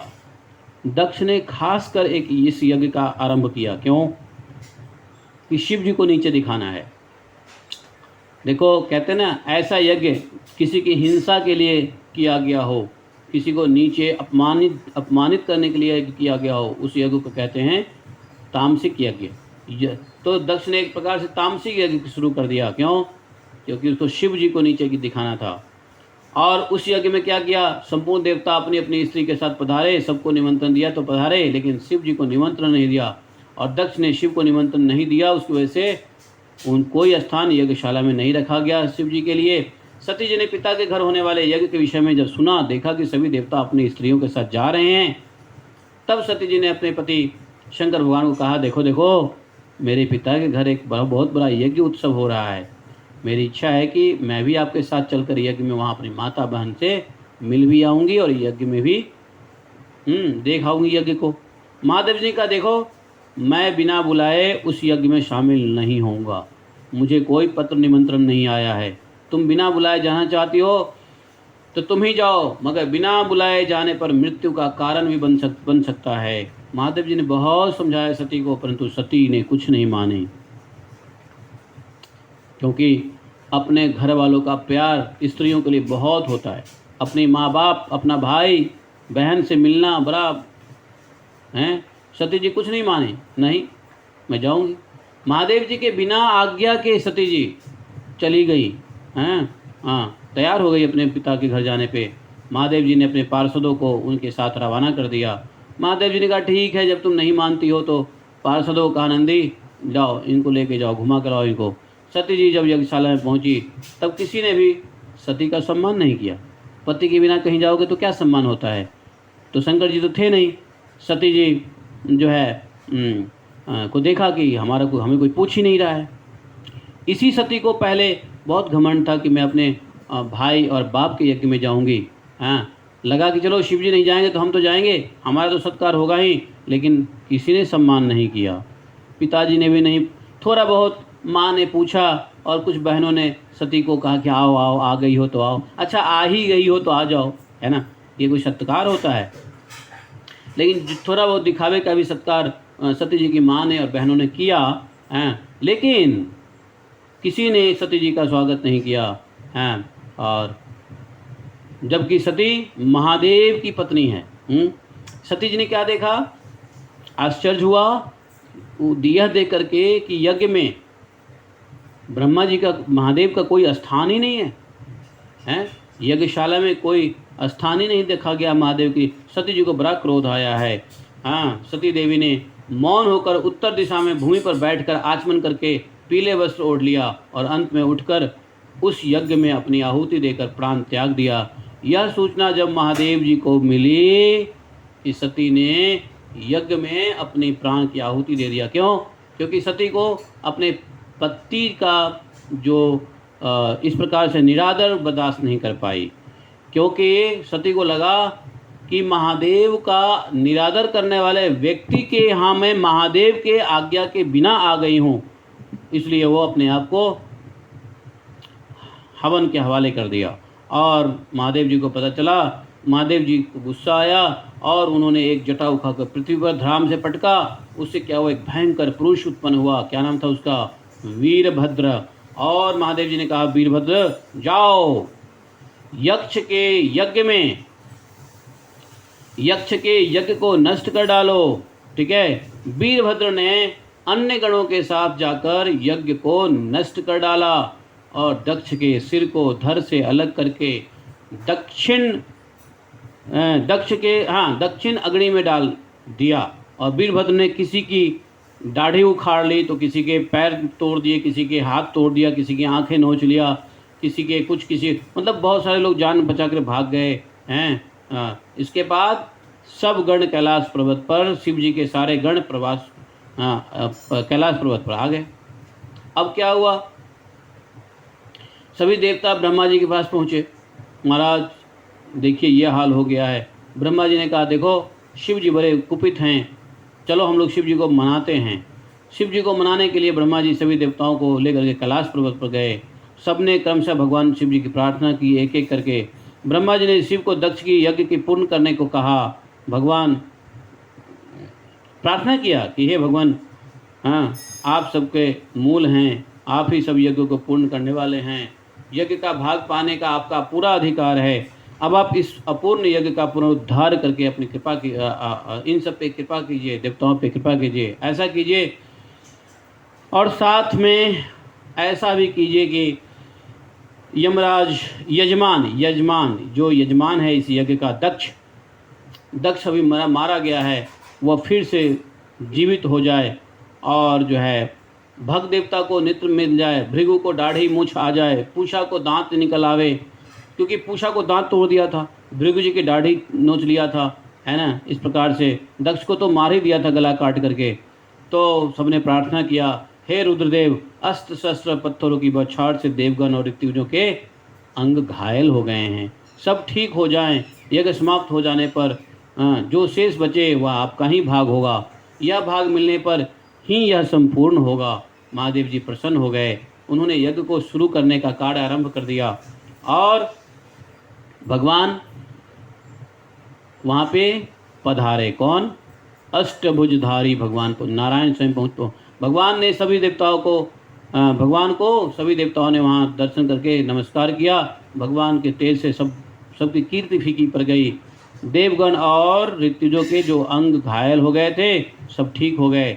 दक्ष ने उत्तम पात्रों में पूजा की सामग्री लेकर भगवान की पूजा की। भगवान ने आशीर्वाद दिया। दक्ष को भी जिंदा कर दिया था, लेकिन दक्ष के मुंह पे कौन सा मुंह लगा दिया था मालूम है? बकरे का मुंह लगा दिया था। तो क्योंकि घमंड उसको ज़्यादा हो गया था, मैं, इसलिए बकरे का मुंह लगा दिया। चल तो मैं करता रहे, है कि नहीं?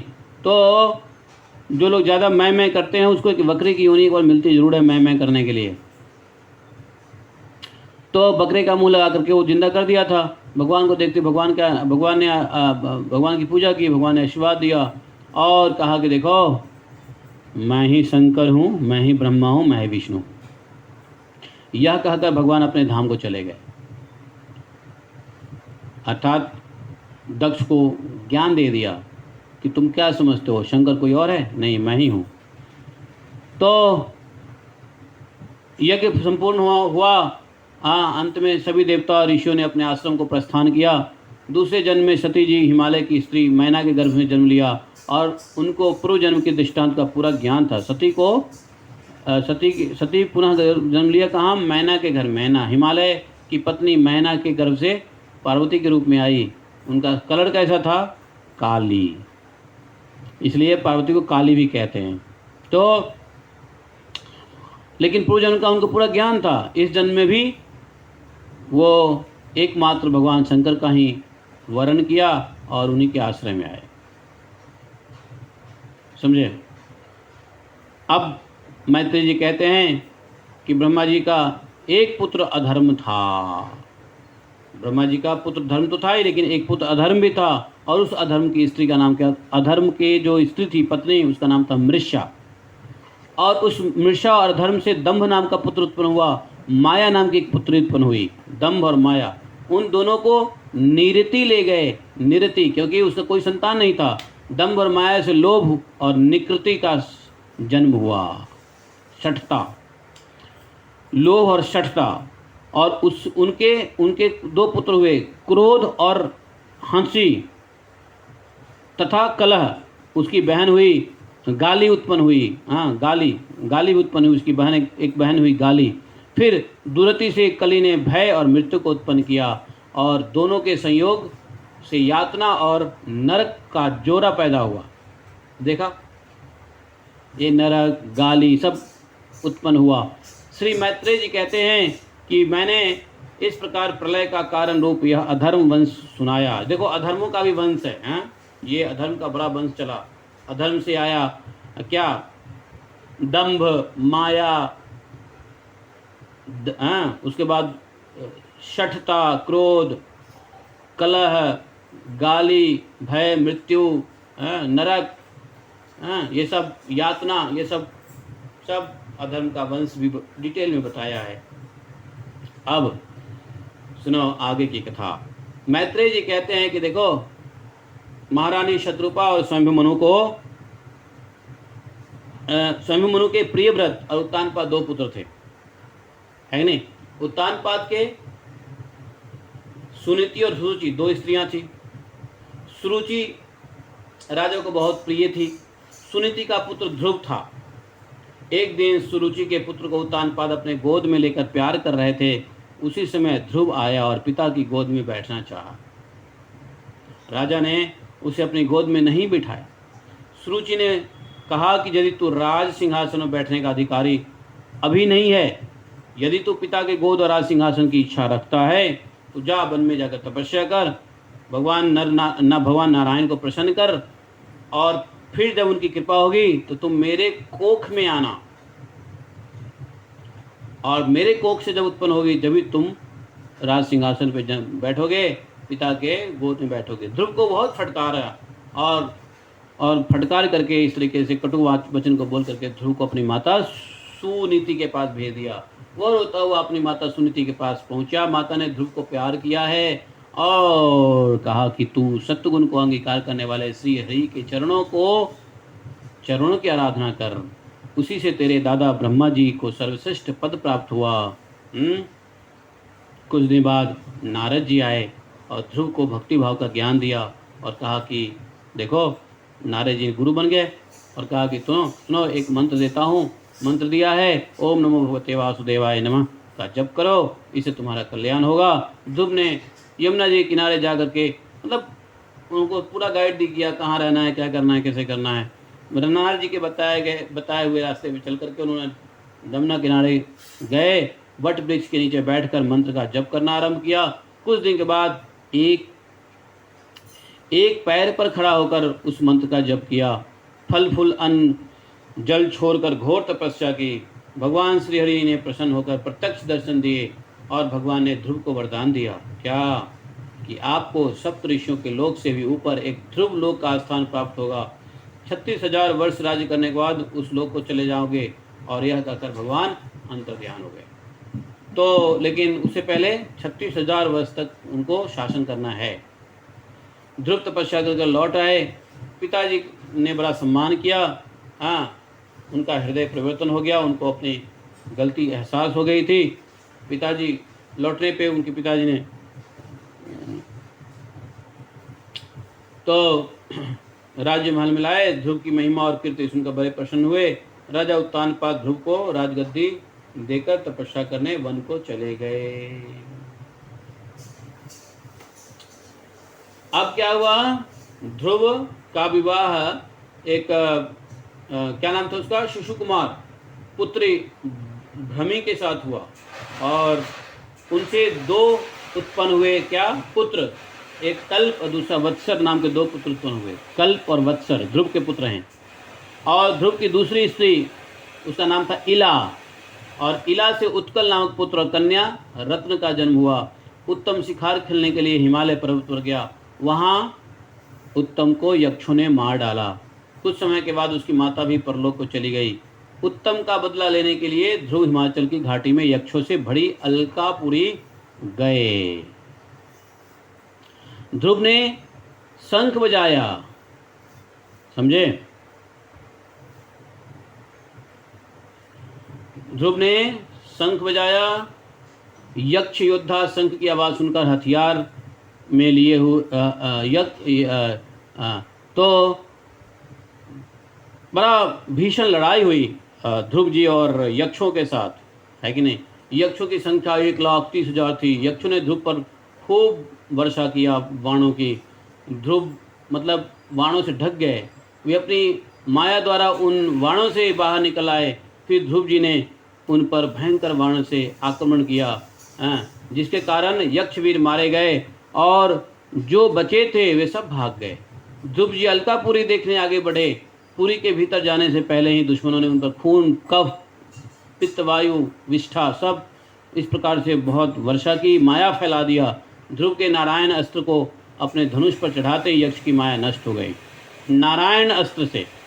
और स्वयंभू मनु ध्रुव को युद्ध में देख करके और यक्षों के निरपराध मरते हुए देखकर वे वहाँ आए और अपने पौत्र ध्रुव को समझाया। कौन? स्वयंभू मनु। कहा कि बेटा, यक्ष कुबेर के अनुचरों ने तुम्हारे भाई को नहीं मारा है, आप लड़ाई बंद कर दो। भगवान तो मनु ने समझाया कि भाई कोई मरता है तो अपने कर्मों से मरता है, ये वो सब काल कराता है। यक्ष है ना, तुम जो है यक्षों को मारे जा रहे हो, ठीक नहीं है। तुम जो है ना मत करो। ये यक्ष लोग और कोई नहीं है, भगवान शिव के भक्त हैं, शिवगण हैं ये लोग, है कि नहीं। और तुम जो है अब भगवान के भक्ति की तरफ ध्यान दो। आपने यक्ष को मारकर भगवान शंकर का सखा कुबेर का अपराध किया है, क्योंकि कुबेर के दूत हैं यक्ष और कुबेर भगवान शंकर के भक्त हैं। तो बोला कि देखो भगवान शंकर तक ये बात पहुँचे, महापुरुषों का तेज हमारे कुल को नाश कर देगा, इसलिए उसने उसके पहले ही विनम्र भाषण और विनय के द्वारा शीघ्र ही ये काम करो, प्रसन्न कर लेना चाहिए, कुबेर से क्षमा मांगनी चाहिए। स्वयं उन्होंने उचित शिक्षा दिया था पौत्र पोते ध्रुव को। ध्रुव का क्रोध शांत हुआ है और ध्रुव कुबेर के यहाँ गए हैं, हाथ जोड़कर खड़ा हो गए, कुबेर से प्रार्थना किया। लेकिन कुबेर ये ध्रुव क्या प्रार्थना करे, कुबेर ने ही सामने से चल के कहा कि हे क्षत्रिय कुमार, तुम्हारे दादा के उपदेश से तुमने बहुत मतलब दुस्त्यज वैर को त्याग दिया है और मैं तुम पर प्रसन्न हूँ। ध्रुव तुम जाओ और सब जीवों पर समदृष्टि रखकर सर्वभूत आत्मा श्री हरि का पूजन करो, भक्ति करो, भजन करो। कुबेर ने आशीर्वाद दिया और कहा कि कुछ चाहो तो मांग लो। ध्रुव ने उनसे कहा कि देखो अगर देना ही है तो मुझे एक काम करो, श्री हरि की अखंड स्मृति बनी रहे ऐसा वरदान दो, जिससे मनुष्य सहज दुष्ट संसार सागर को पार कर लेता है। इडविडा के पुत्र कुबेर जी ने उन्हें भागवत स्मृति प्रदान की।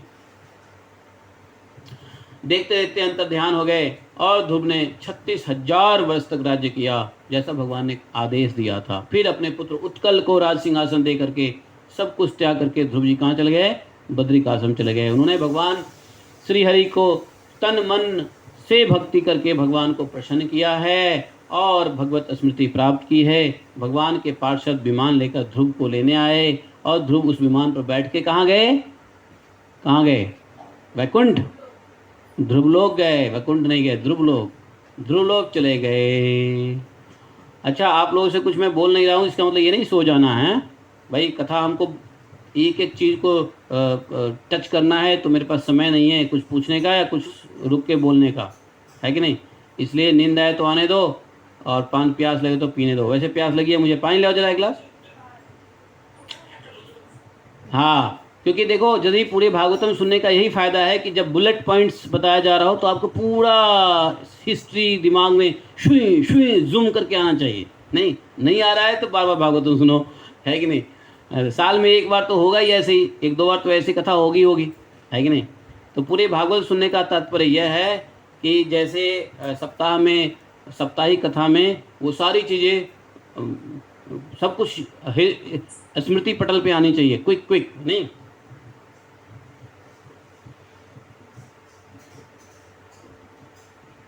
श्री राधे नहीं आनी चाहिए। जय।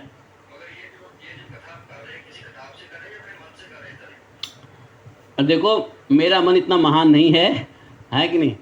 पुस्तक तो है ही सामने, लेकिन पुस्तक पे 5 मिनट में एक बार देख लेता हूँ, 5 मिनट बोलता हूँ, फिर एक बार झपकी लगाता हूँ पुस्तक पे, 5 मिनट बोलता हूँ, क्योंकि हमको पता चल जाता है इसके बाद ये कहानी, उसके बाद ये कहानी है कि नहीं।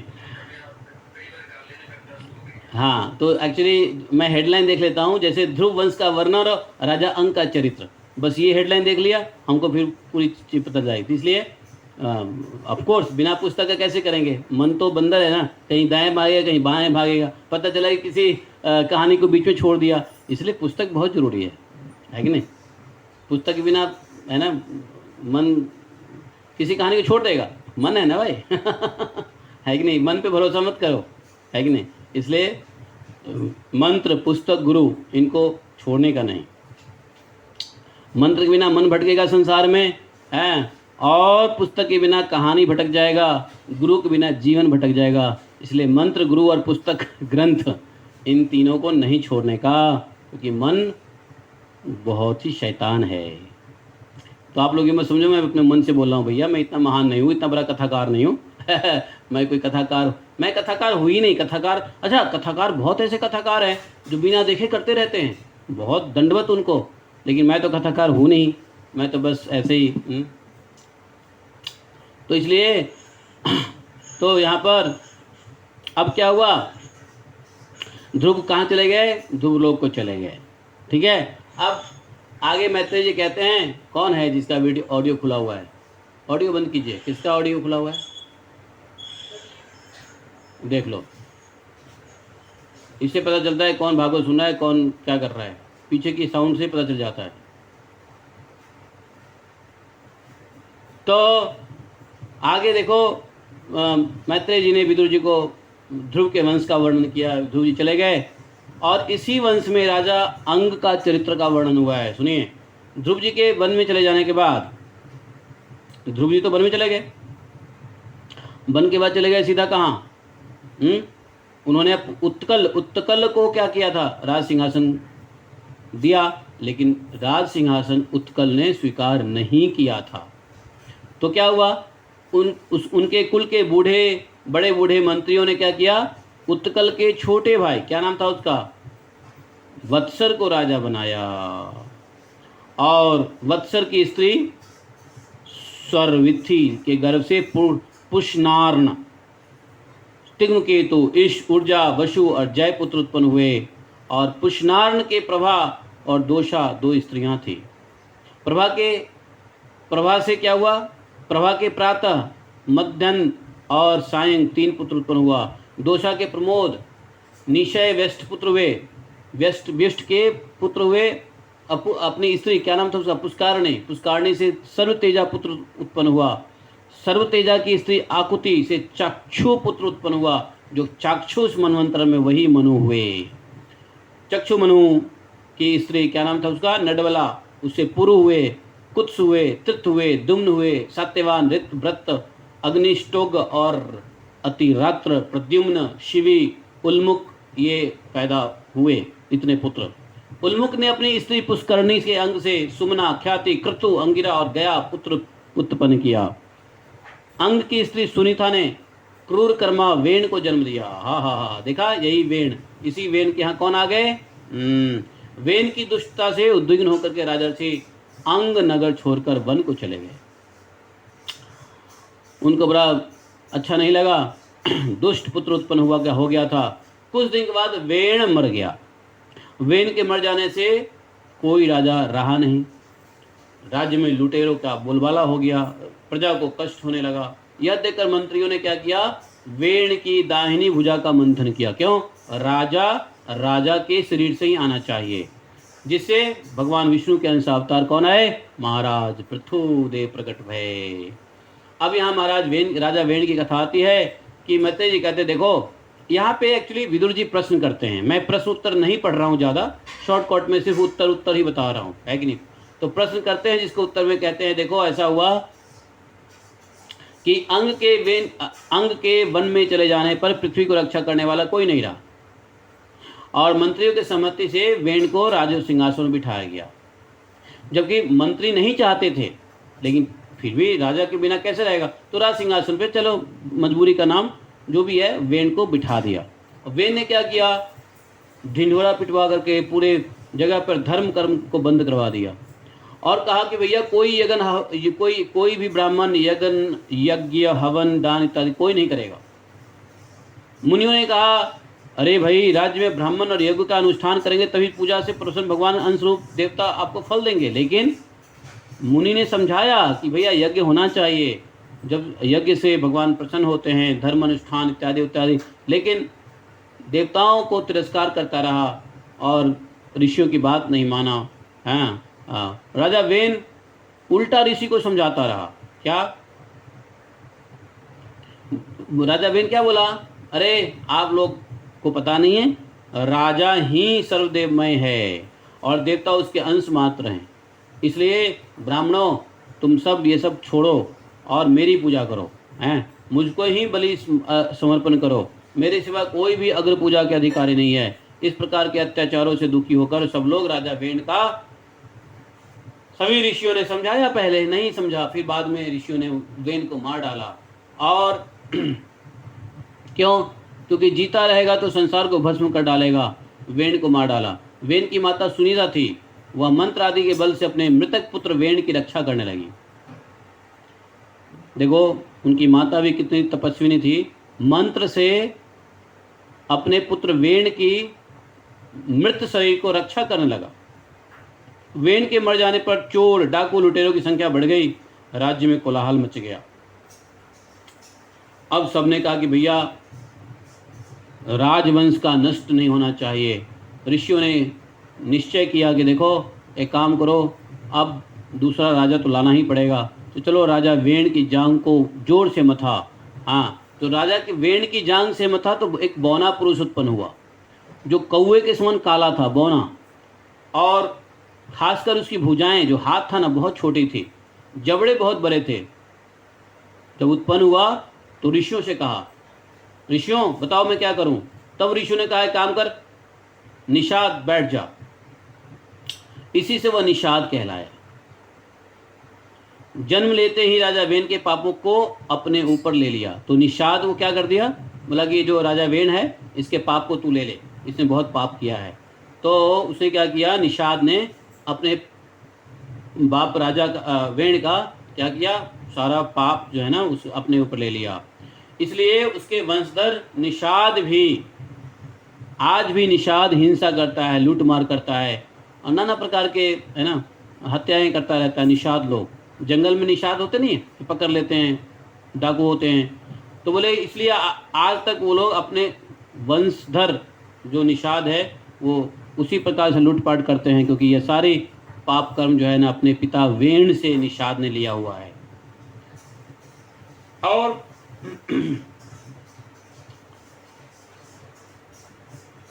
वे लोग कहाँ रहते हैं, वन और पहाड़ों में, क्योंकि गांव और नगर में नहीं टिकते, वन में ज़्यादातर निषाद लोग रहते हैं निषाद। इसी निषाद से कौन उत्पन्न हुए थे, कौन बने थे निषाद से, हैं महर्षि वाल्मीकि। महर्षि वाल्मीकि यही निषाद ही थे, है कि नहीं। तो जो अंगुलीमाल डाकू कहते हैं ना, अंगुलीमाल डाकू थे, कौन थे, जो भी है। तो मैत्रेय जी आगे कहते हैं कि ब्राह्मणों ने पुत्र ही ब्राह्मणों ने फिर क्या किया, जांग से तो चलो उसके पाप को हटा दिया, उसके बाद उन्होंने भुजाओं का मंथन किया। जब भुजाओं का मंथन किया अर्थात दाएं बाएं दोनों भुजाओं का मंथन किया, तो उसमें से एक स्त्री पुरुष का जोड़ा प्रकट हुआ, समझे। वह पुरुष भगवान विष्णु विश्वपालनी कला से प्रकट हुए। उसका नाम क्या था, पृथु। और दूसरा जो स्त्री प्रकट हुई उनकी पत्नी। तो जो संसार की रक्षा करने के लिए अवतार लिया भगवान के अंश कला से, निरंतर भगवान की सेवा करने वाले नित्य सहचरणी श्री लक्ष्मी के रूप में कौन प्रकट हुई, दाएं से पृथु और बाएं से जो स्त्री उत्पन्न हुई उसका नाम हुआ अर्ची। अर्ची थी लक्ष्मी जी के अंश से, और इस प्रकार से पृथु भगवान के अंश से। तो ब्रह्मा जी और देवताओं ने देखा कि भगवान के अंश कला से आए हैं, तो सबने प्रार्थना किया है देवता ब्रह्मा जी के साथ। और उन्होंने पृथु के दाहिने हाथ में भगवान विष्णु की हस्तरेखाएं और चरणों में कमल का चिन्ह देखा, हाथ में चक्र और चक्र इत्यादि का चिन्ह देख करके श्री हरि का अंश समझा, और सभी ने मिलकर महाराज पृथु का राज्याभिषेक किया। कुबेर ने सोने का सिंहासन दिया, वरुण ने श्वेत छत्र दिया, वायु ने 2 चंवर, धर्म ने कीर्ति में माला, इंद्र ने मुकुट दिया, यम ने दमन करने वाले दंड दिया, ब्रह्मा ने कवच, सरस्वती ने हार, विष्णु भगवान ने सुदर्शन चक्र, लक्ष्मी जी ने अविचल संपत्ति दिया, रुद्र ने 10 चक्रधार तलवार दिए, अंबिका जी ने ढाल दिया, दुर्गा देवी, चंद्रमा ने अश्व दिया, अश्व अमृतमय, त्वष्टा ने क्या दिया, सुंदर रथ, अग्नि ने क्या दिया, बकरों और गायों के सींग का बना हुआ धनुष, सूर्य ने क्या दिया, बाण, पृथ्वी ने अभिष्ट स्थान पर पहुंचने वाली पादुकाएं दी, और सिद्ध गंधर्व आदि ने नाचने गाने बजाने वाले अंतर्ध्यान होने पर भी अंतर्ध्यान होने की शक्तियां दी, समुद्र ने शंख दिया। सभी देवी देवताओं ने कुछ न कुछ भेंट किया, क्यों, भगवान के अंश से भगवान उत्पन्न हुए हैं। वेन पुत्र महाराज पृथु ने कहा कि मेरी स्तुति आप लोग को नहीं करनी है। सबने स्तुति किया, बोला कि आप ये करेंगे, आप वो करेंगे। तो पृथु महाराज ने कहा, अरे भाई मेरी स्तुति अभी क्यों कर रहे हो, मैं अभी जगत में पैदा हुआ हूँ, मैंने कुछ किया भी नहीं है, मैंने आप लोग का कोई उद्धार भी नहीं किया है, आप लोग स्तुति क्यों कर रहे हो भाई, क्योंकि आप लोग किन गुणों को लेकर मेरी स्तुति करेंगे, अभी कुछ करने तो दो। महाराज पृथु का राज्याभिषेक हुआ, और उन दिनों पृथ्वी सूख गई थी। क्यों? राजा वेण ने जो अत्याचार किया था और सभी यज्ञ इत्यादि को बंद करवा दिया था, ब्राह्मणों को प्रताड़ित किया था, तो पृथ्वी जब धर्म को नाश कर दिया था, तो धर्म नाश होता है तो पृथ्वी ऊसर हो जाती है। ऊसर मतलब समझे? ऊसर मतलब क्या बोलते हैं उसको? अन्नहीन, अनफर्टाइल, वही हो गया था। इसलिए प्रजा भूख से तड़प रही थी। प्रजाओं की भूख से सबके हड्डी निकल गए थे प्रजाओं को, क्योंकि पृथ्वी कुछ देती ही नहीं थी। महाराजा पृथु ने विचार किया, पृथ्वी ने ही अग्नि और औषधि को अपने में छुपा लिया है। इस बात को सोच करके पृथु जी ने क्या किया, धनुष बाण उठा करके पृथ्वी को लक्ष्य बनाया। आगे आगे पृथ्वी गाय के रूप में धारण कर भागने लगी। पृथ्वी ने लौटकर राजा का सामना किया और राजा, क्योंकि पृथ्वी समझ गई कि मैं कहाँ भागूंगी राजा से, और राजा ही नहीं है तो भगवान स्वयं है। तो अंत में जब उनको पता चला कि ये, तब पृथ्वी ने एक जगह रुक गई, गाय रुक गई, भागना बंद कर दिया और पलट करके राजा को सामना किया और राजा से कहा, किसको? पृथु राजा से कहा, कौन? माता पृथ्वी, कि हमें आप क्यों मारना चाहते हो? आप मुझ स्त्री का वध क्यों कर रहे हो? कैसे कर सकते हो? हैं? क्योंकि आप तो धर्मज्ञ माने जाते हो। एक बार तो आपने मेरा उद्धार करके धराधर नाम रखा। भगवान ने पृथ्वी का उद्धार किया, तो एक बार तो आपने उद्धार किया, अब आप इस अवतार में मुझे मारना चाह रहे हो, क्यों? आप अपना क्रोध शांत कीजिए प्रभु, मैं प्रार्थना करती हूँ। जो औषधियाँ मैंने छुपा ली हैं, जो अन्न मैंने छुपा लिया है, उनको पूर्व आचार्यों के बताए हुए उपाय से औषधियाँ निकाल लीजिए।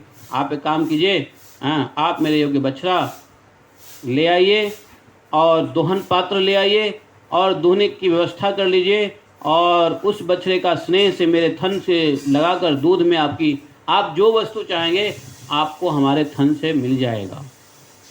तब जाकर के क्या किया, जगत कल्याण के लिए महाराज पृथु ने क्या किया, जितनी भी वस्तुएं चाहिए थी उस सब का दोहन किया। जैसे स्वयं भी उनको बछड़ा बनाया हैं और अपने हाथों से समस्त धान्य को दूह लिया, क्योंकि प्रजा जो है, प्रजा अन्न से बेचारे का हालत ख़राब था, तो धन धान्य को दूह लिया।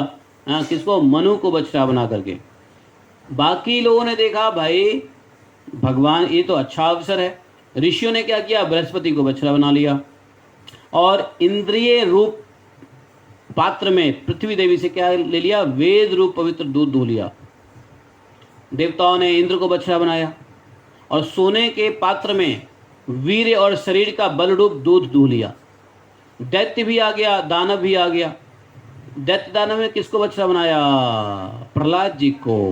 प्रहलाद जी को बछड़ा बना करके लोहे के पात्र में दैत्य दानव को क्या चाहिए, मदिरा और तारी, आसव कहते हैं उसको, हैं वाइन को दूध के रूप में दूह लिया। और गंधर्व और अप्सराओं ने क्या किया, विश्वावसु को बछड़ा बना करके कमल रूप पात्र में संगीत और सौंदर्य रूपी दूध दूह लिया। उसको संगीत सौंदर्य चाहिए था। यक्ष और भूत पिशाच भी आया। यक्ष भूत पिशाच ने किसको बनाया बछड़ा, बताओ? रुद्र को, भूतनाथ रुद्र को, शंकर को बछड़ा बना करके मुख रूप पात्र, मुख में विष रूप दूध दूह लिया, क्योंकि यक्ष राक्षस को क्या चाहिए, यही चाहिए था। तो जिसको जो चाहिए बछड़ा बना लिया। बछड़ा कौन, भगवान के भक्त। भगवान भक्त वत्सल हैं, नहीं वत्स, बछड़ा को वत्स भी कहते हैं। इसलिए कीट पतंग, इस प्रकार से पशु ने, कीट पतंग ने, वृक्ष ने, पहाड़ ने, सब ने जिसको जो कुछ भी चाहिए, सब ने अपने अपने बछड़े को ला करके पृथ्वी से अपनी अपनी वांछित वस्तुओं को दूध की तरह खींच लिया। पृथ्वी ने किसको, पहाड़ ने किसको बनाया, पहाड़ ने किसको बनाया बछड़ा, हिमालय को बनाया।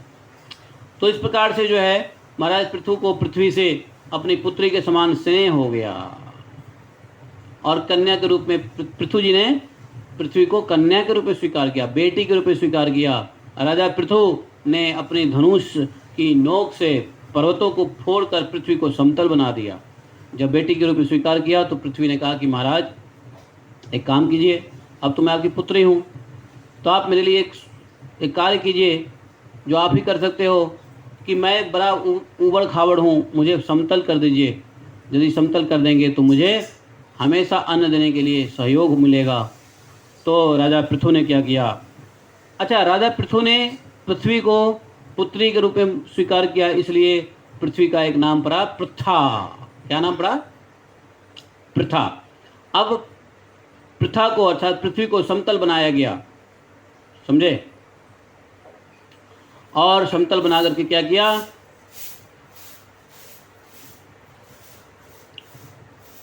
कहीं पे गांव बसाया, कहीं कस्बा, कहीं नगर, कहीं दुर्ग, बस्ती, खान, पहाड़, ये सब बसाए। महाराज पृथु के समय से पहले इस पृथ्वी पर क्या था? गांव, बस्ती का विभाग नहीं था। लोग जहां अपने अपने सुविधा के मुताबिक जहां रहते वहीं बस जाते थे। कोई नगर नहीं था, कोई गांव नहीं था। मैत्रेय जी कहते हैं,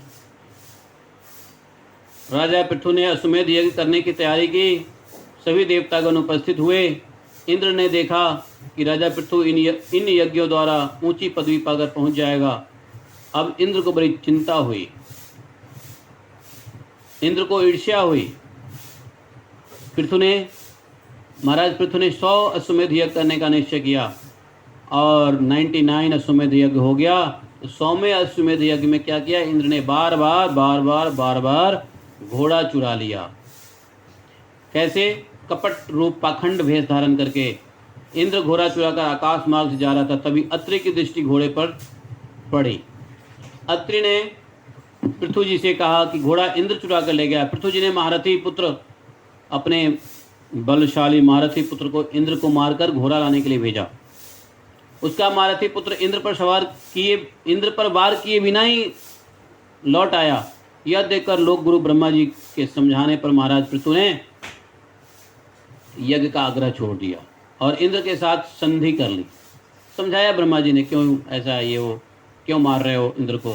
तो मान गए और उन्होंने 100 यज्ञ बिना पूरा किए ही वह मान गए। राजा पृथु ने श्रद्धापूर्वक ब्राह्मणों को दक्षिणा भेंट किया। पिता देवता ऋषि और मनुष्यों का दान मान खूब सत्कार किया, सबको संतुष्ट किया। और इस प्रकार से वह पृथु जी ने 99 अश्वमेध किए, 100वां अश्वमेध नहीं कर पाए, छोड़ दिया उन्होंने ब्रह्मा जी के समझाने पर। अब क्या हुआ? जब पृथ्वी महाराज ये सब मान गए तो पृथ्वी महाराज के उस यज्ञ में, यज्ञशाला में भगवान विष्णु स्वयं आए और भगवान विष्णु ने दर्शन दिया। किसको लेकर के? इंद्र को भी लेकर के आए। भगवान ने कहा, देखो तुम उत्तम, मध्यम और अधम पुरुषों के समान भाव रखकर सुख दुख को भी समान समझकर तथा मन इंद्रियों को जीतकर मंत्री और समस्त राजकीय पुरुष की सहायता से संपूर्ण लोगों की रक्षा करो। राजा का कल्याण पालन प्रजा पालन में है। इसी कारण राजा को परलोक में प्रजा के पुण्य का 6वां हिस्सा मिलता है। आप न्यायपूर्वक राज्य पृथ्वी पर करते रहो, है ना? प्रजा प्रेम पूर्वक आपकी सहायता करती रहेगी। कुछ दिन में आपको घर बैठे ही सनक आदि सिद्धियों का दर्शन होगा। भगवान ने कहा कि आपके गुण और स्वभाव ने मुझको बस में कर लिया है, इसलिए वरदान मांगो। महाराज पृथु ने भगवान की आज्ञा का सिर उधार किया है और तत्काल देवराज इंद्र के चरणों में अपने कर्मों से लज्जित होकर गिरना ही चाहते थे। पृथु के चरणों में इंद्र गिरना ही चाहते थे अपने कर्मों से लज्जित होकर के। राजा पृथु ने उन्हें प्रेम पूर्वक हृदय से लगा लिया। भगवान, आपकी कीर्ति कथा सुनने का सुख नहीं मिलता है, इसलिए मेरी तो इच्छा है कि आप मुझे 10,000 कान दे दीजिए। तो भगवान ने कहा था पृथु महाराज को, मांगो क्या चाहिए।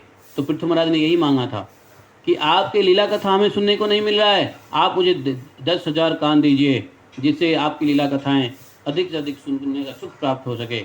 भगवान ने स्वीकार किया। राजा पृथु ने भगवान की पूजा की। भगवान अपना स्वरूप दिखाकर गंता ध्यान हो गए। राजा अपने राजधानी को चले गए। कौन? महाराज पृथु। समझ गए? मैत्रेय जी आगे कथा को बढ़ाते हैं। कहते हैं, राजा पृथु जब अपनी राजधानी आ गए, तब राजधानी में रहने वाले लोग, कर्मचारी ने सब प्रकार से उपहार लेकर पृथु महाराज की अगवानी की, स्वागत किया और राजा ने उन्हें सबको अभीष्ट वर देकर संतुष्ट। अंत में अपने विपुल यश का विस्तार करके भगवान का परम पद को प्राप्त कर लिया। राजा पृथु ने अपने राज्य कर्मचारियों को, अपनी प्रजाओं को कुछ उपदेश दिया है। उस उपदेश को हम लोग थोड़ा सुन लेते हैं संक्षिप्त में। तो क्या कहा महाराज पृथु ने? महाराज पृथु ने कहा कि देखो प्रजाजनों, आपका कल्याण हो, आप मेरी एक प्रार्थना सुनो। क्या? देखो, जिज्ञासु पुरुष को, कल्याण चाहने वाले पुरुष को चाहिए कि संत समाज में अपने निश्चय का निवेदन करे। जो वो करना चाहता है, संत समाज में निवेदन करे, मुझे प्रजाजनों का शासन, आपकी सेवा, रक्षा, आजीविका का प्रबंधन करने के लिए राजा बनाया गया है। उसकी साक्षी श्री हरि को प्रसन्न चित्त से करना है, जिसके द्वारा मनोरथ पूर्ण करने वाले लोगों की प्राप्ति हो। श्रेष्ठ महानुभावों के मत में तो कर्मों का फल देने वाले भगवान यज्ञपति ही होते हैं। मनु, उत्तानपाद, ध्रुव, प्रियव्रत, हमारे दादा अंग, ब्रह्मा, शिव, प्रहलाद, राजा बलि के मतों से तो अर्थ, धर्म, काम और मोक्ष सब के सब, स्वर्ग और अपवर्ग, ये स्वाधीन नियमों के भगवान गदाधर की आवश्यकता है। अतः आपको यह अभिलाषा है कि ब्राह्मण कुल, गोवंश और भक्तों के भगवान सदा मुझ पर प्रसन्न रहें। ब्राह्मण जाति क्षत्रियों की, क्षत्रिय जाति ब्राह्मणों की तथा सारे जगत की रक्षा करते रहे। हाँ, ऐसा होना चाहिए। ब्राह्मण किसकी रक्षा करे? क्षत्रियों की। और क्षत्रिय किसकी रक्षा करे? ब्राह्मणों की। तो 3 बातें बताई कि ब्राह्मण वंश, गोवंश और भगवत भक्त, इन तीनों को प्रसन्न रखना हमारा परम उद्देश्य होना चाहिए। जब राजा पृथु ने अपने प्रजाजनों को उपदेश दे ही रहे थे, उसी समय आकाश मार्ग से शनक आदि ऋषि दिखाई दिए। भगवान ने कहा था ना, जाओ तुम अपने राज्य में राज्य का शासन करो, तुमको अपने गृहस्थ आश्रम में ही सनकादि ऋषियों का दर्शन होगा। सनकादि ऋषियों का दर्शन हुआ है, राजा ने दर्शन किया है। राजा ने सम्मान के साथ सनकादि ऋषियों को आसन दिया है। और राजा पृथु ने कहा, हे मंगलमूर्ति मुनीश्वरों, आपके दर्शन तो योगियों को भी दुर्लभ होता है। मैं ऐसा कौन सा पुण्य किया जिसके कारण आपके दर्शन हुए? सनत कुमार जी ने कहा है, हे राजन, राजा पृथु को कहा है, भगवान के चरण कमलों का गुणानुवाद में अवश्य ही आपकी अविचल प्रीति है। जब तक अंतःकरण रूप उपाधि रहती है, तभी तक पुरुष को जीवात्मा इंद्रियों के विषय से संबंध कराने वाले अहंकार का अनुभव होता है। लेकिन जब अंतःकरण शुद्ध होता है, उपाधि शून्य होता है, तो उसके बाद अहंकार का नाश हो जाता है। धन और इंद्रियों के विषय का चिंतन करना मनुष्य के सभी पुरुषार्थ का नाश करने वाला है। देखो क्या कहा, धन और इंद्रियों के विषयों का चिंतन करना मनुष्य के सभी पुरुषार्थ का नाश करने वाला है। इसलिए न धन की चिंता करो, न इंद्रिय तृप्ति की चिंता करो। करो क्या? भगवान के भजन की। राधे श्याम करो। कैसे भजन करना है ये चिंता करो, कैसे भगवान को प्रसन्न करना है ये चिंता करो, कैसे भगवान की भक्ति में अविचल प्रगति करनी है ये चिंता करो। न कि ये चिंता करो कि हम कैसे पेट भरेंगे, कैसे हमारा जो है ना यहाँ जाएंगे वहाँ जाएंगे। इंद्रियों के विषय का चिंतन छोड़ दो, क्योंकि वह सब पुरुषार्थ नाश करने वाला है। इसलिए अज्ञान अंधकार से पार करने की इच्छा हो तो पुरुष को विषयों में आसक्ति कभी नहीं करनी चाहिए। यह उपदेश सनकादि ऋषि दे रहे हैं राजा पृथु को, और उनको सर्व आश्रय भगवान वासुदेव का भजन करना चाहिए। बस भगवान का भजन करो, ना खाने का चिंता करो, न रहने का चिंता करो, सिर्फ भगवान का भजन करो। भगवान इसलिए कहा है गीता में, सत्यम कृत्यंतो माम ये माम जहाँ परिपासते। तो बोला, इसलिए आप लोग भगवान के आराधनीय चरण कमलों का नौका बनाकर, भगवान के चरण कमल ही नौका है इस संसार से दुस्तर समुद्र को पार कर जाने के लिए, भव सागर। पृथु महाराज ने पूछा है कि दीनदयालु हरि ने मुझ पर पहले ही कृपा की थी और उसी को पूर्ण करने के लिए आप लोग पधारे हैं। तो मेरे पास तो मेरे शरीर के साथ जो कुछ सामग्री, पुत्र, स्त्री, प्राण, भवन, राज्य, सेना, पृथ्वी और कोश, यह सब कुछ आप लोगों का है। अतः ये सब आप लोगों के चरणों में अर्पित है। यहाँ पर ब्राह्मण की बात करते हैं कि ये तो पूरी संसार जगत ब्राह्मणों का ही है। हम लोग ब्राह्मण तो अपना खाते हैं, अपना ही पहनते हैं, अपना ही सब कुछ करते हैं। ब्राह्मण अपना खाता है, अपना पहनता है, अपनी वस्तु दान देता है। क्षत्रिय तो उनकी ब्राह्मणों की कृपा से सिर्फ अन्न खाता और भोगता है। तो सब कुछ पृथ्वी महाराज ने कह दिया कि संसार जो कुछ भी है सब ब्राह्मणों के लिए, ब्राह्मणों का है। राजा पृथु ने श्रेष्ठ सनकादि ऋषियों की पूजा की है और अंत में ऋषि लोग प्रशंसा करते हुए आकाश मार्ग से अपने धाम को चले गए। राजा पृथु अपने स्त्री अर्ची, अपनी पत्नी अर्ची के गर्भ से अपने ही अनुसार 5 पुत्र उत्पन्न किया। क्या नाम था? विजिताश्व, धूम्रकेश, हरक्ष, द्रविण और उक्र वक्र उत्पन्न किए। महाराज पृथु भगवान के अंश थे और दुश्मनों का दमन करने में यमराज के समान थे। अब अंत में महाराज पृथु के व्यक्तित्व के बारे में थोड़ा वर्णन करते हैं, डिटेल में है, हम संक्षेप में बताते हैं कि कैसे थे। तो दुश्मन को दमन करने वाले यमराज के समान, वस्तुओं का संग्रह करने में हिमाचल के समान, खजाना को समृद्धि बढ़ाने में कुबेर के समान, धन को छिपाने में वरुण के समान। वरुण धन को छिपाते हैं, धन को बचाते हैं, कुबेर धन को बढ़ाते हैं। और मैत्रेय जी कहते हैं पृथु जी ने अपने मन में सोचा कि मुझे ईश्वर आज्ञा का पालन हो चुका है, इसलिए मोक्ष के लिए प्रयत्न करना चाहिए। उन्होंने अपनी पुत्री रूपा का भार पुत्र को सौंप दिया, फिर अपनी स्त्री सहित तपोवन को चले गए पत्नी के साथ। और पृथु जी ने मुनि वृत्ति से रहते थे। वहाँ गर्मियों में पंचाग्नि का सेवन करते थे और वर्षा ऋतु में जल की धारा का सेवन करते थे, और जाड़े में गले तक पानी में खड़े रहते थे, मिट्टी की वेदी पर सोते थे। सनत कुमारों ने परम उत्कर्ष अध्यात्म योग की शिक्षा दी थी। उसी के अनुसार राजा पृथु ने पुरुषोत्तम श्री हरि की आराधना की। तो सनत कुमार जो आए थे तो उन्होंने महाराज पृथु को अपने शरीर के अंतिम समय में क्या करना चाहिए वो बताया था कि कैसे तप से शरीर को तपाना चाहिए और फिर भगवान के चिंतन में ही लीन हो जाना चाहिए। अंत में काल उपस्थित हुआ तो पृथु जी ने अपने चित्त को दृढ़तापूर्वक भगवान में लगा दिया और ब्रह्म भाव में स्थित होकर शरीर को त्याग दिया। बहुत कुछ सीखने को मिलता है, लेकिन अभी सीखने का समय नहीं है। भागवतम में सिर्फ उन पॉइंट्स को याद करने का समय है, इसलिए सुनते रहो। महाराज पृथु की स्त्री अर्ची ने अपने स्वामी के व्रत और नियम का पालन कर उनकी खूब सेवा की थी। जब पृथु महाराज का शरीर छूट गया तो उनकी स्त्री ने पृथु महाराज को क्या किया, विलाप तो किया। फिर उन्होंने चिता बनाई और स्वयं उस चिता में स्वामी को लेकर के 3 परिक्रमा लगाए। पतिदेव के चरण का ध्यान करते हुए वो भी पति के अग्नि में प्रवेश कर गई, चिता अग्नि में। देवांगनाओं ने आकाश से पुष्पों की वर्षा की हुई है और कहने लगे कि वाह, स्त्री धन्य, यह स्त्री धन्य जो अपने पति पृथु जी की उसी प्रकार सेवा की है जिस प्रकार से लक्ष्मी जी योगेश्वर भगवान श्री विष्णु की सेवा करती हैं। जिस परम धाम को महाराज पृथु गए उसी धाम को महारानी अर्ची भी पति लोक को गई। समझे? तो पृथु थे विष्णु के अंश और अर्ची थी लक्ष्मी जी के अंश, तो जाना ही था। अंत में महाराज पृथु के बाद उनका पुत्र क्या हुआ, विजिताश्व, पहला पुत्र, वो राजा बने। विजिताश्व को अपने छोटे भाइयों से, 5 पुत्र थे ना, तो पहला तो राजा बना, लेकिन छोटे भाइयों से बहुत प्रेम करता था। इसलिए क्या किया, अपने शासन के चारों दिशाओं को चारों भाइयों को दे दिया। समझे? हरिक्ष को पूर्व दिया, ध्रुवकेश को दक्षिण दिशा दिया, वृक को पश्चिम दिशा दिया और चौथा भाई द्रविड़ को उत्तर दिशा का राज्य दे दिया। और विजितासु ने इंद्र से अंतर्ध्यान होने की शक्ति प्राप्त की थी, इसलिए उन्हें अंतर्ध्यान भी कहते हैं। इसी का नाम, विजितासु को अंतर्ध्यान भी कहते हैं। उनकी स्त्री का नाम क्या था, शिखंडनी। और इनके 3 पुत्र हुए, पावक, पवमान और सुचि पैदा हुए। अंतर्धान की दूसरी स्त्री नभस्वती के गर्भ से हविर्धान पुत्र पैदा हुआ। राजा अंतर्धान एक दीर्घकालीन यज्ञ में दीक्षित होने के बहाने अपना राज्य छोड़कर यज्ञ में लीन हो गए।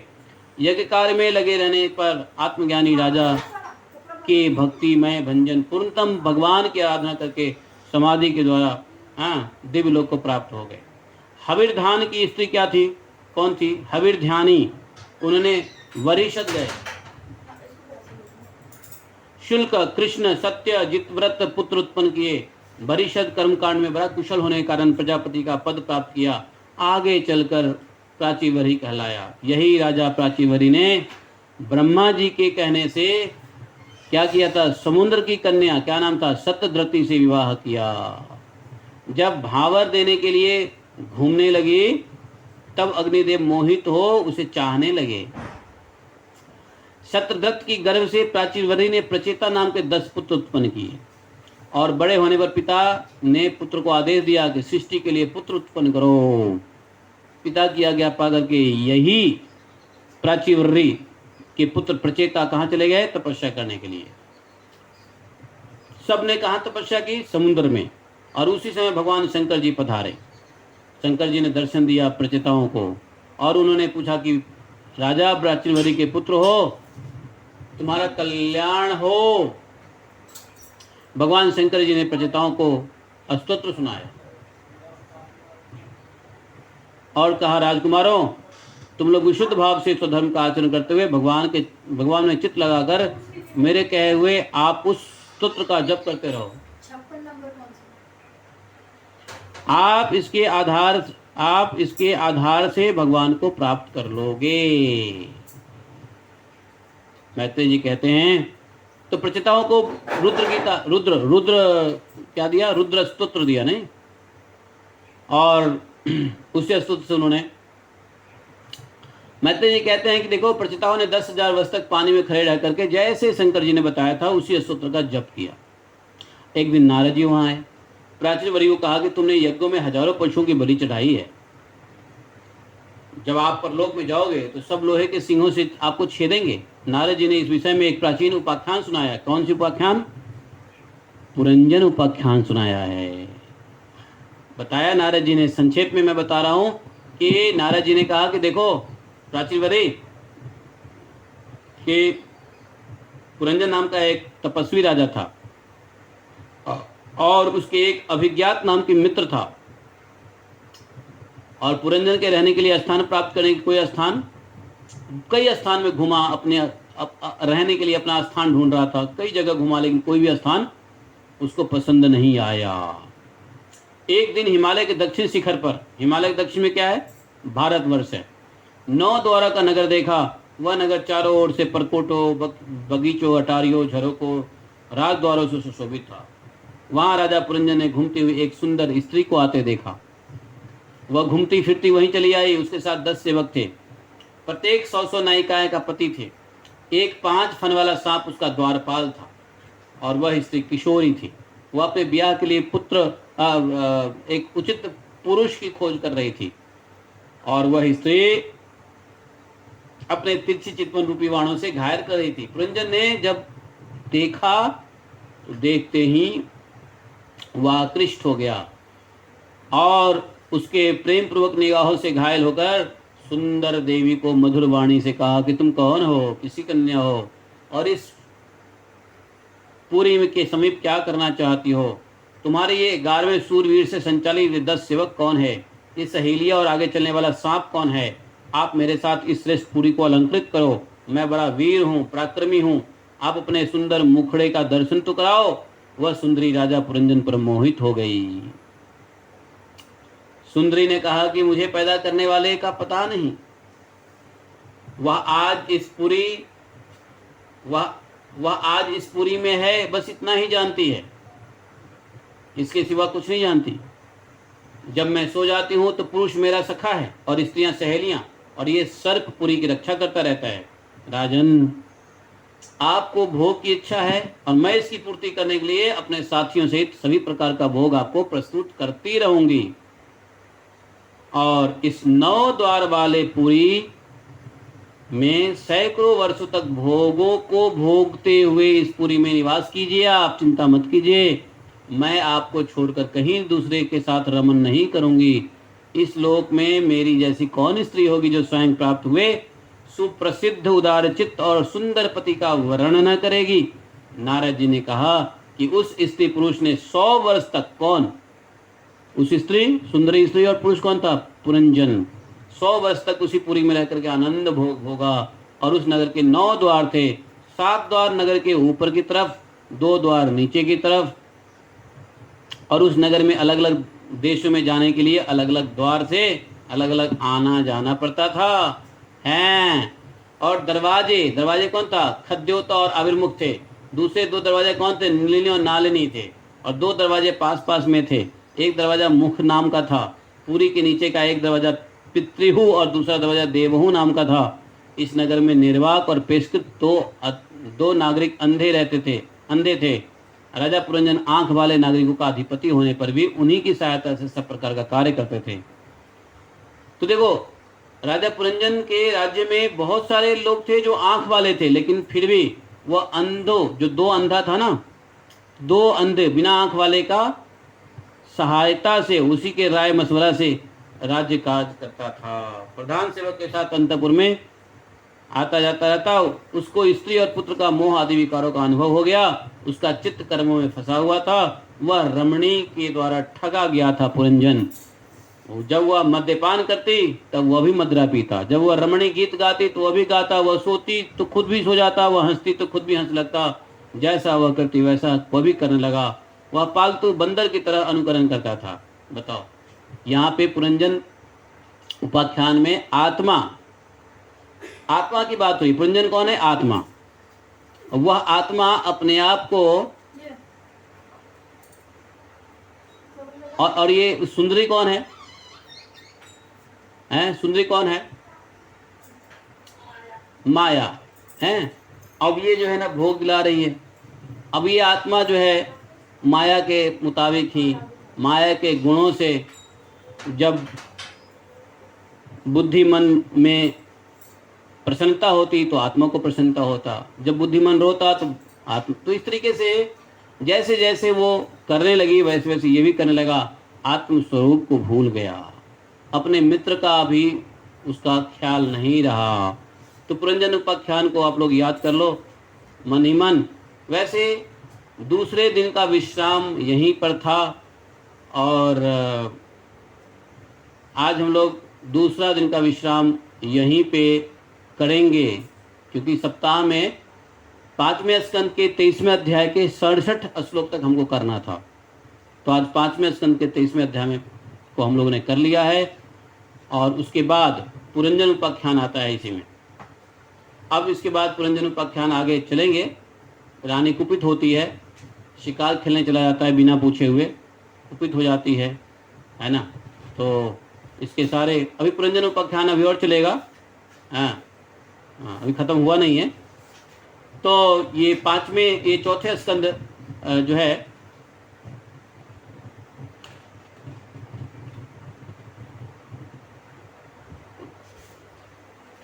तो 7 दिन के मुताबिक ये दूसरा विश्राम यहाँ पे हम लोग करेंगे, और आगे जो है कल हम लोग तीसरे दिन के लिए आएंगे।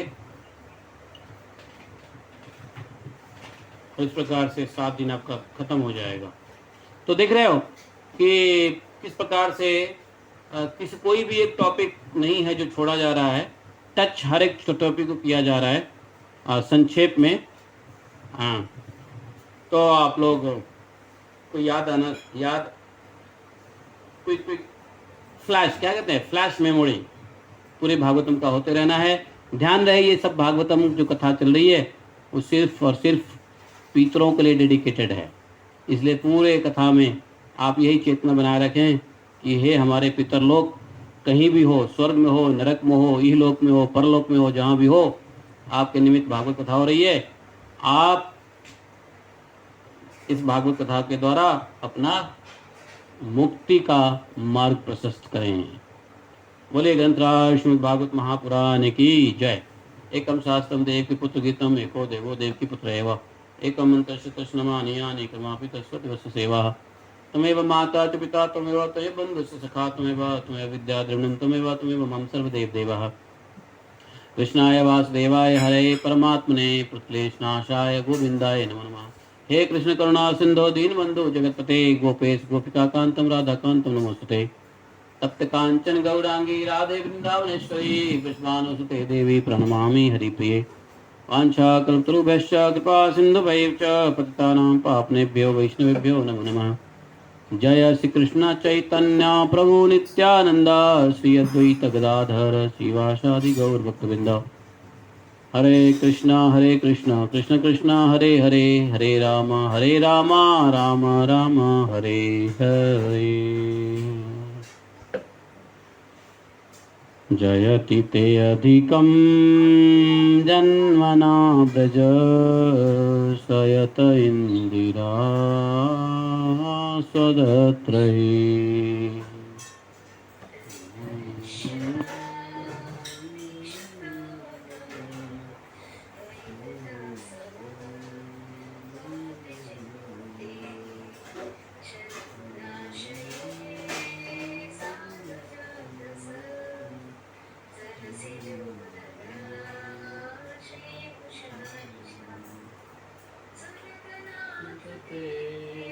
शुल्कदासिका वरदनेन तो